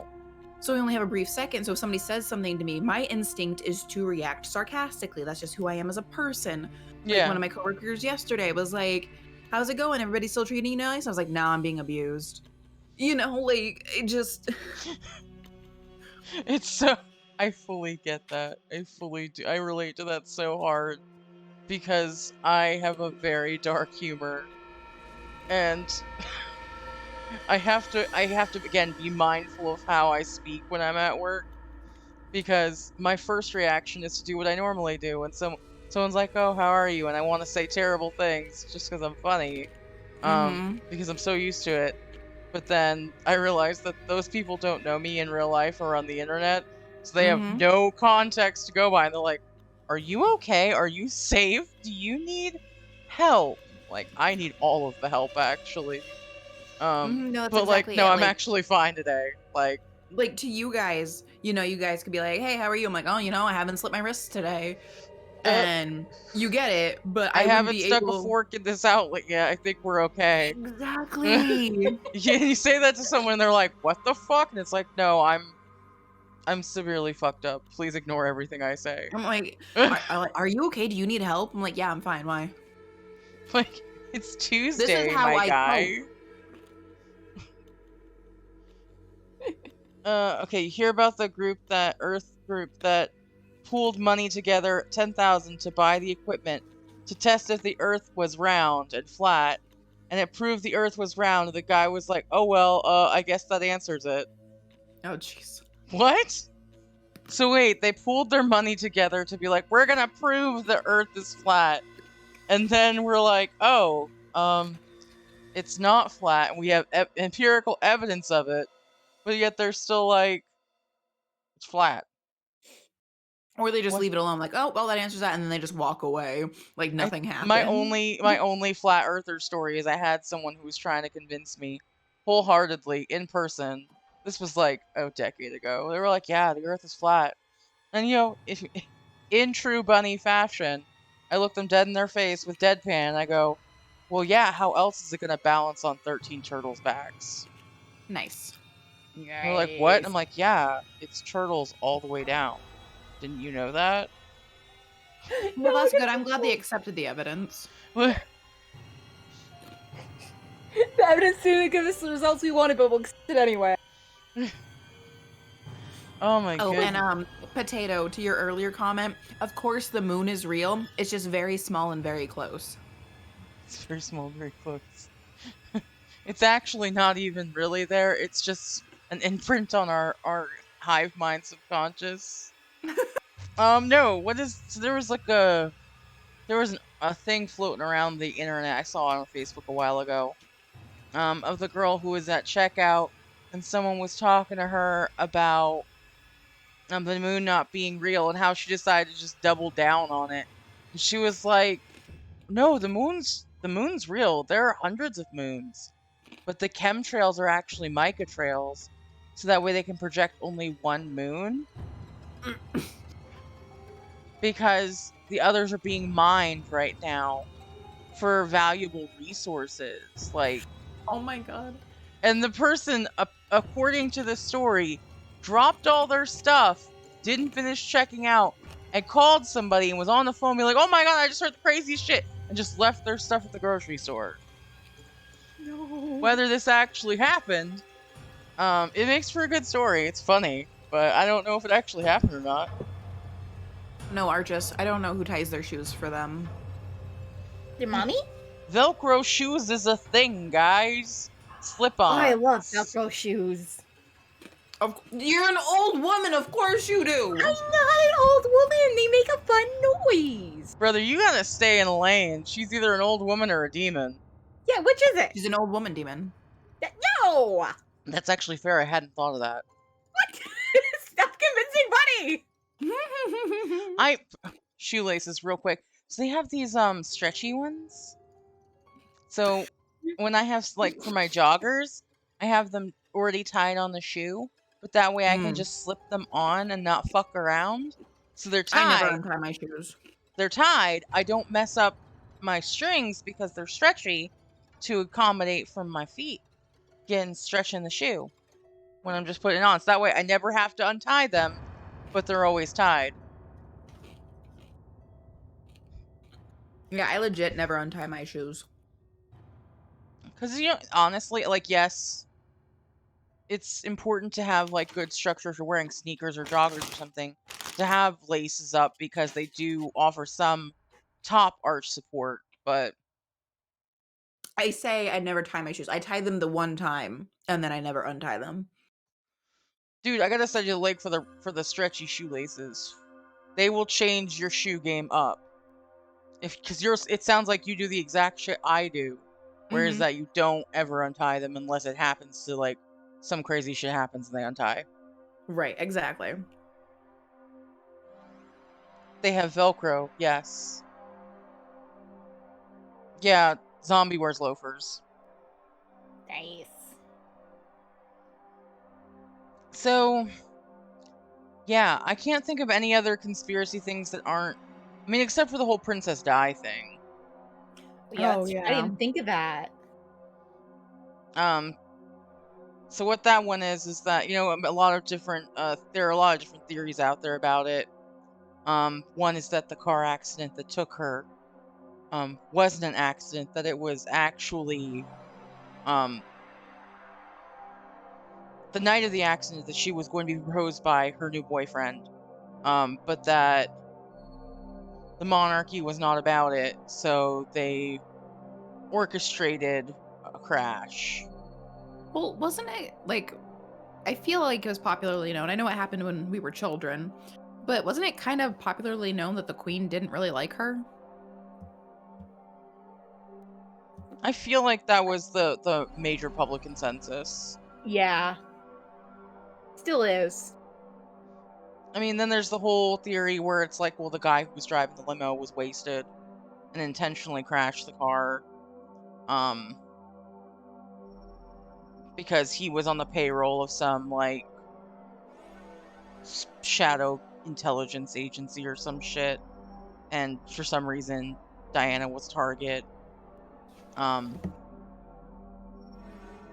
Or there's also the thought that, like, it was an accident, but that because she was already injured, the people who were taking care of her just chose to not actually help her. That it was deliberately sabotaged so she would not be okay.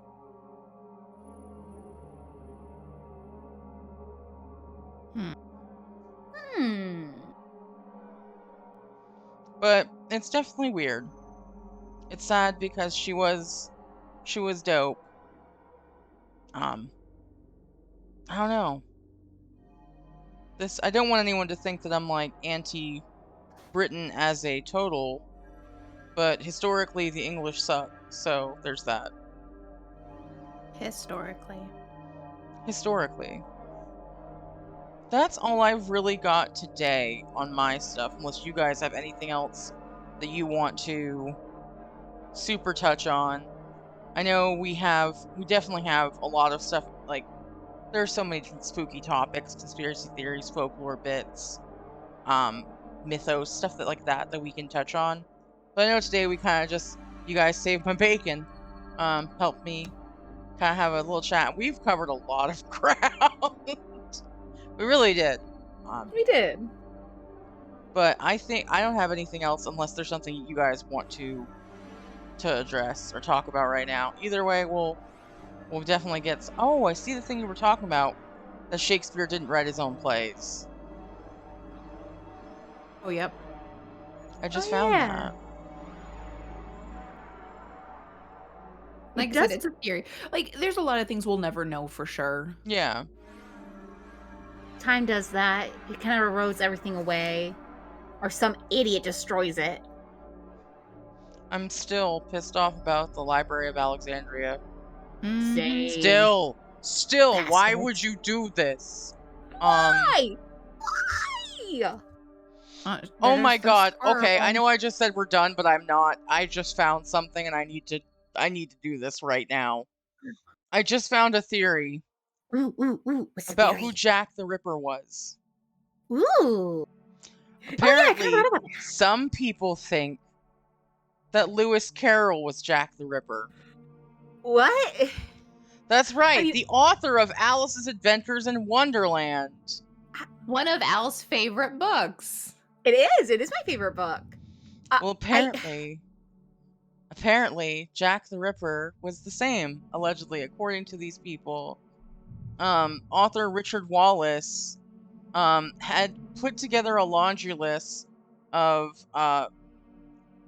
potentially incriminating facts and suspicions that allowed him to make the jump that Jack the Ripper and Lewis Carroll were the same person.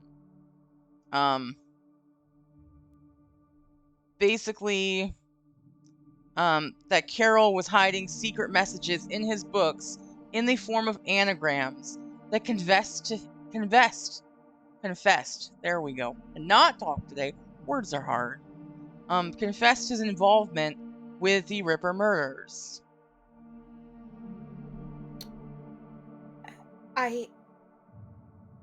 What do you say about that, Al? Confessed his involvement? Like, with anagrams hidden within his writing, including but not limited to Alice's Adventures in Wonderland. Yeah, no, I need a minute to I broke her brain. You broke my brain. Like, it'd be brother, I did it. Yeah, you did. I mean, it didn't take Do you much, feel vindicated, brother? What? Did you not pay attention? Oh my god. No, I heard most of that. I just didn't hear the last sentence. I said I vindicated you. I broke her brain. Yay! It doesn't take much, unfortunately. But yeah, so I just don't even know how to process that, and I wish that there were examples that I could find. Here's my thing with that is that they're like, oh, anagrams. Honestly, if you really try hard enough, you can find whatever you want to find in any place, because your mind will make up pathways and be like, oh, look, here's evidence. And even if you're nonsensical to other people, you have convinced yourself that it's true, and other people will not be able to tell you otherwise. Yes, Potato, I see you. Yeah, I was gonna say, I don't understand how they could have gotten it, especially from his work, Alice in Wonderland. Like, I don't get it. Anagrams. Do you know what an anagram is, darling? No. Well, there's your problem right there. So an anagram is like a word jumble, like where you can jumble the letters together to make another word. Or like you jumble the letters of a phrase to make another phrase. Like Torchwood, the spin-off from Doctor Who, is an anagram of Doctor Who. Okay. Oh, okay, I get it now. Yeah. Do you? Yes. So basically, this person's an idiot. She's having none of it. She's like, I'm not. She's like, no nuance. Fuck this. It's wrong. Yeah, it's already wrong. Well, what they're saying is that, you know, the first works that Carroll published, were about, I want to say, it was just after the Whitehall murders started to be a thing. And the whole idea is that he and his colleague, Thomas Peter Bain, were responsible for the Jack the Ripper murders. Which, if you think about it, if you look at the Jack the Ripper murders, if you look at the original Whitehall 5, which is the canonical 5 murders Jack the Ripper was expected to have killed, there's some interesting timings on when, because there's, I think, one day where like 2 or 3 of them were killed in the same day, pretty close together. So if there were 2 killers operating at the same time using the same MO, that could account for how he could have gotten away so fast from both scenes, but having committed them at close to the same time. It would make sense, yeah. Also, if I was Lewis Carroll and I was writing children's books, what, you'd also commit murder? I mean, no, I wouldn't. Of course not. I would never advocate for crime. Deadpan looks at the camera. No. However, wasn't there also like a strong theory that Jack the Ripper was some sort of doctor or surgeon because of how the women were mutilated? So yes, that is a thing that people were saying. Like the whole idea of how the anatomy was, how everything was cut, or how everything was kind of arranged and messed, like the stab wounds and everything like that. Um, the I honestly, the way I'm thinking about it is, keep in mind this is like the 1880s. This is Victorian London. Um, sure, there were doctors around. Doctors were a thing. But as far as like being able to say, yes, this is specifically a doctor who made this cut, or a surgeon who made this cut. This is specifically the instrument they used. They didn't have the forensics or the know-how to be able to accurately determine that. And any person who's ever seen someone gut a fish, or butchering and taking down an animal and clearing it out, there's definitely something to be said that you don't need a special fancy doctorate degree. I feel like you don't need to be a like quote unquote doctor in Victorian London to have a clean kill that would maybe to an untrained eye look like a doctor did it. So long as you practice makes perfect, and it looks like there was some practice involved. Probably prior to these murders that were publicized. You see it a lot with serial killers where like there's a ramping up stage where they're like trying to figure out, like serial killers' first steps, like baby's first walking steps. Mm. Was it milestones? Like with kids, like when they're little and they're like doing stuff, and you're like, oh, first steps, first haircut, like Jack the Ripper's like first strangling like photo. But I mean, it's entirely possible that this person or the persons involved had worked out a lot of like the how to murder and have it look like a doctor did it. Because again, there's no discernible, at the time there wouldn't have been a discernible way to say for certain this was the exact weapon. It was a lot of guesswork. This is also around the time that, again, they had a theory that you could tell someone was a killer based on how their face looked. And there was an actual thing that they used in early like psychological stuff where they would look at a person's face, how their ears were, how their nose looked in conjunction with that to determine whether or not they were inherently good or evil. And this was publicized. This was a thing that they actually did. So maybe Jack the Ripper was a doctor. Maybe he was a painter and just never went to art school. Or maybe Lewis Carroll, in between, watching walruses huck oysters, was a murderer. I'm not seeing a lot of things out here aside from the anagram thing that's specifically saying, like, this is what the anagram said. Like, I can't find what the anagrams actually said.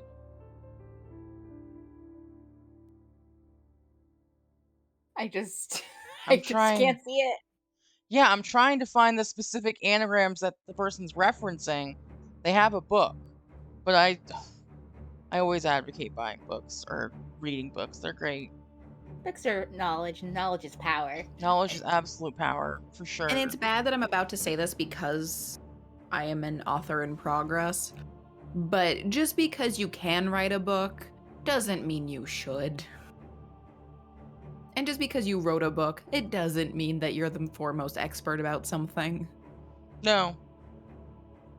It is absolutely... Again, I am also a writer, so I can fully relate on that. I have had a lot of shitty ideas. Oh my god, so many shitty ideas. I should not have. If I had written a book, if I had written a book on every shitty idea I ever had, sure, I'd be cranking those sons of bitches out. But like, I recently found a little notebook that is filled with ideas, and I was going through it. I'm like, Wow, your emo phase really lasted a long time. I found that back in 2003, from like when I Oh. was like in middle school, my middle school ideas, and I was like, Oh this no. is disturbing, and I burnt it. I was like, we're gonna burn this campfire. We're not gonna look at that I again. did finish one book that I wrote in high school, and it will never see the light of day. Ever. Ever. I feel you. I actually created a mini series of novellas that were bound together in a book. And I had like done like hand drawings, like I had done like little like sketches to go for each chapter header. Like I had put a lot of work into this as a middle schooler. And then I put it away because I finished it. And then after I graduated high school, I found it. I went through it. I was like, this is choppy work.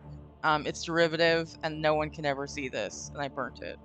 But being able to see that means you've grown. Yeah. Like, being able to cringe at yourself means that you've grown as a person, and you're able to, like, me looking back now at 12-year-old me when I first started writing books, I want to grab my little self by the shoulders and be like, you have to have an outline, you dumb bitch. You can't just start writing.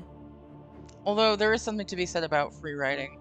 Well, yes, it helps with the flow, but like if you're gonna have like an actual good story that's cohesive and not all over the place, you need to have a rough idea of the beginning and the end. Like you need to have an idea You have for to like have an the arc whole. kind of set up. Exactly. You need to know roughly where it's going. You can't decide that you're suddenly gonna write a mystery novel and have no idea what's going on in the mystery. You don't even know. It's a mystery to you too. We're gonna solve it together. Like the tree. I mean, honestly, it worked out, so. But yeah, there's a bunch of different people that have been suspected of being Jack the Ripper. Oh, I know. I saw a theory that it was actually H.H. Holmes, that he escaped from where he was killing people out in the Midwest and moved to England. And continue killing people. Yeah. That doesn't make sense because the MO was completely different. I know, but he was also a quote-unquote doctor, and that's why you're gonna Lewis Carroll putting anagrams in his books makes sense. Well, I mean, here's the thing. So, and this, you see this with a lot of stuff where people, again, it's that whole taking, if you already come to a conclusion, and I do this shit often when we play Phasmo, where like if I have in my brain where I'm like, it's this, I will always have a shadow of my doubt that I'm right if we have other evidence come up. I'll be like, no, it's got to be the twins. Because it's one thing I saw. That's the weird thing about Phasmo is a lot of times I'm learning that I need to trust my gut. Always trust the gut. And that's why I don't trust the EMF spikes on the board. Because there's been multiple times where like, oh, we've seen EMF spikes. And I'm like, okay. And then I don't get it in the house. And it turns out that EMF was not a thing. Was not an option. No, for sure. Correct. That, the non-concrete evidence. You see that like where circumstantial evidence is often detrimental to discerning what actually happened. You see this with crime investigations. You see this with mysteries, just in general. Not having something objective to say this is what happened. Like circumstantial stuff here and there, it's nothing that you can actually bring into a court by itself. You have to have actual evidence. And that's but the issue is that when you have that subjective evidence in your mind and you've got a theory, as an investigator, and I say this because I am the world's greatest bear detective, as an investigator, you have to ensure that the evidence you're seeing, the evidence that you're showing so far, you can't manipulate that to be to fit your theory. Your theory should be derived from the evidence, not the other way around. Because if I go in and I'm like, this man was strangled by a vampire, and then I try to find evidence based on that, sure, I can make it fit. I will figure out a way to make it fit. I am the king of spin. But unless I actually have something without that thought, without having the thought, oh, vampire did this, there's no way I can prove that. If I can't prove that it was a vampire who did this, based not on that concept, if I take that concept off the table and use only the objective evidence to find that, if it does not lead to that thing, but I was able to prove it the other way around, that's me influencing the evidence and not the other way around. Does that make sense? Yes, I hear Yeah. you. I hate to. I know we've been saying, "Hey, we're gonna be wrapping up soon." I definitely have to go now. No, that's fine. So let's So no, I appreciate it. So let's wrap up real quick.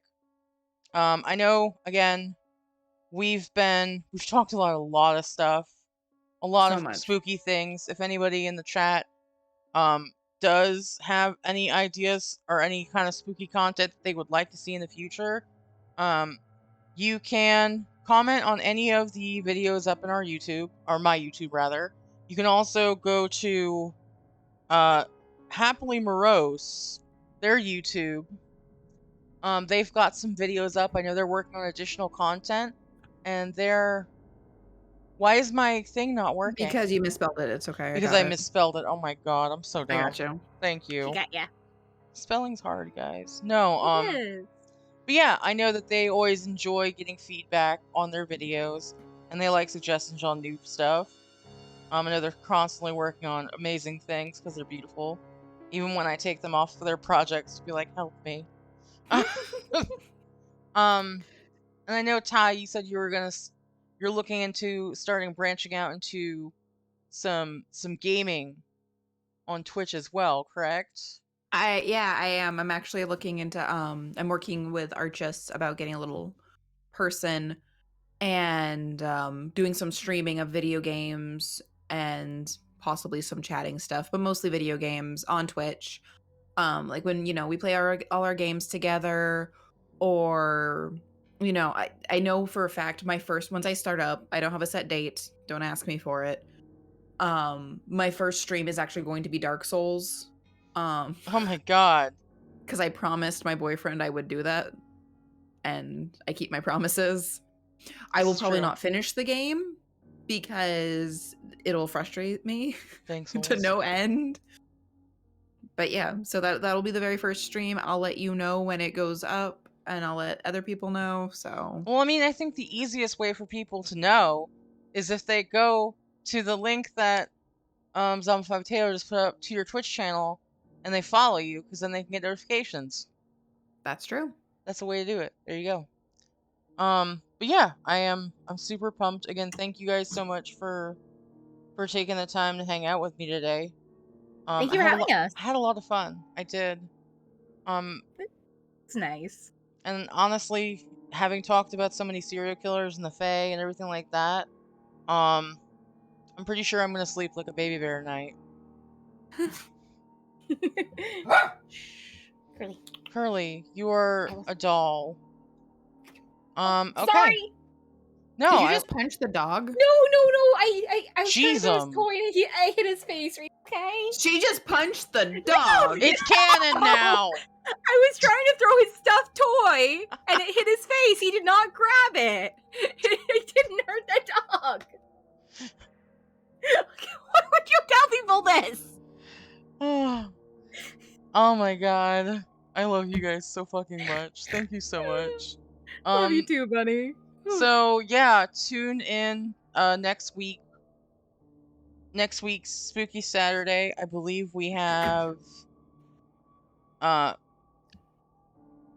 somebody up for next week. We'll find out. I can check for you real quick. Right, I have somebody on schedule, but we're still up in the air if they're gonna be able to make it or not. So is it in spooky? Oh, it's in spooky scheduling. My bad. Yeah. So right now I have someone scheduled for next week, but I know that they're currently going through like a move, so I'm not 100% certain if they're gonna be on. If they are, it'll be Faulty and Salty. That's why there's salt there. Cause I'm like, it says you react to the salt. I love it. That was how if she's not there, Al has put the fork. Did you just put the fork and knife after every single date? She did. Maybe. There's also I know Thrall had also expressed interest as well. So we oh my god. Oh, Al and Thrall. Could you imagine? That'd be so much fun. Oh, no. Oh yes. god. Yes. We can talk about Trigon. Oh my god. Get in the comments everywhere, everyone.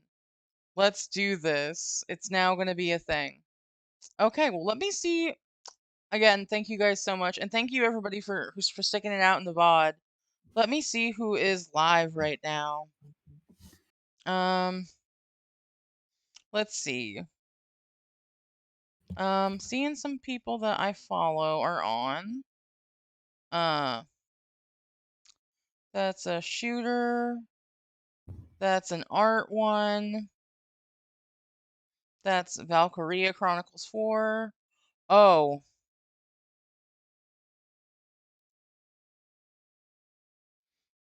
Oh my god, Al, shut up. Did you just cheer me? I did. Ma'am. Ma'am. I love you. Aw, I love you too. Again, I love all of you, and I hope you guys have a wonderful, Except you, Hurley. wonderful Saturday. I'm gonna, it looks like, actually, I think this is a great idea. Ravs, who is a streamer, a Scottish variety streamer, is currently on playing the closing shift. So,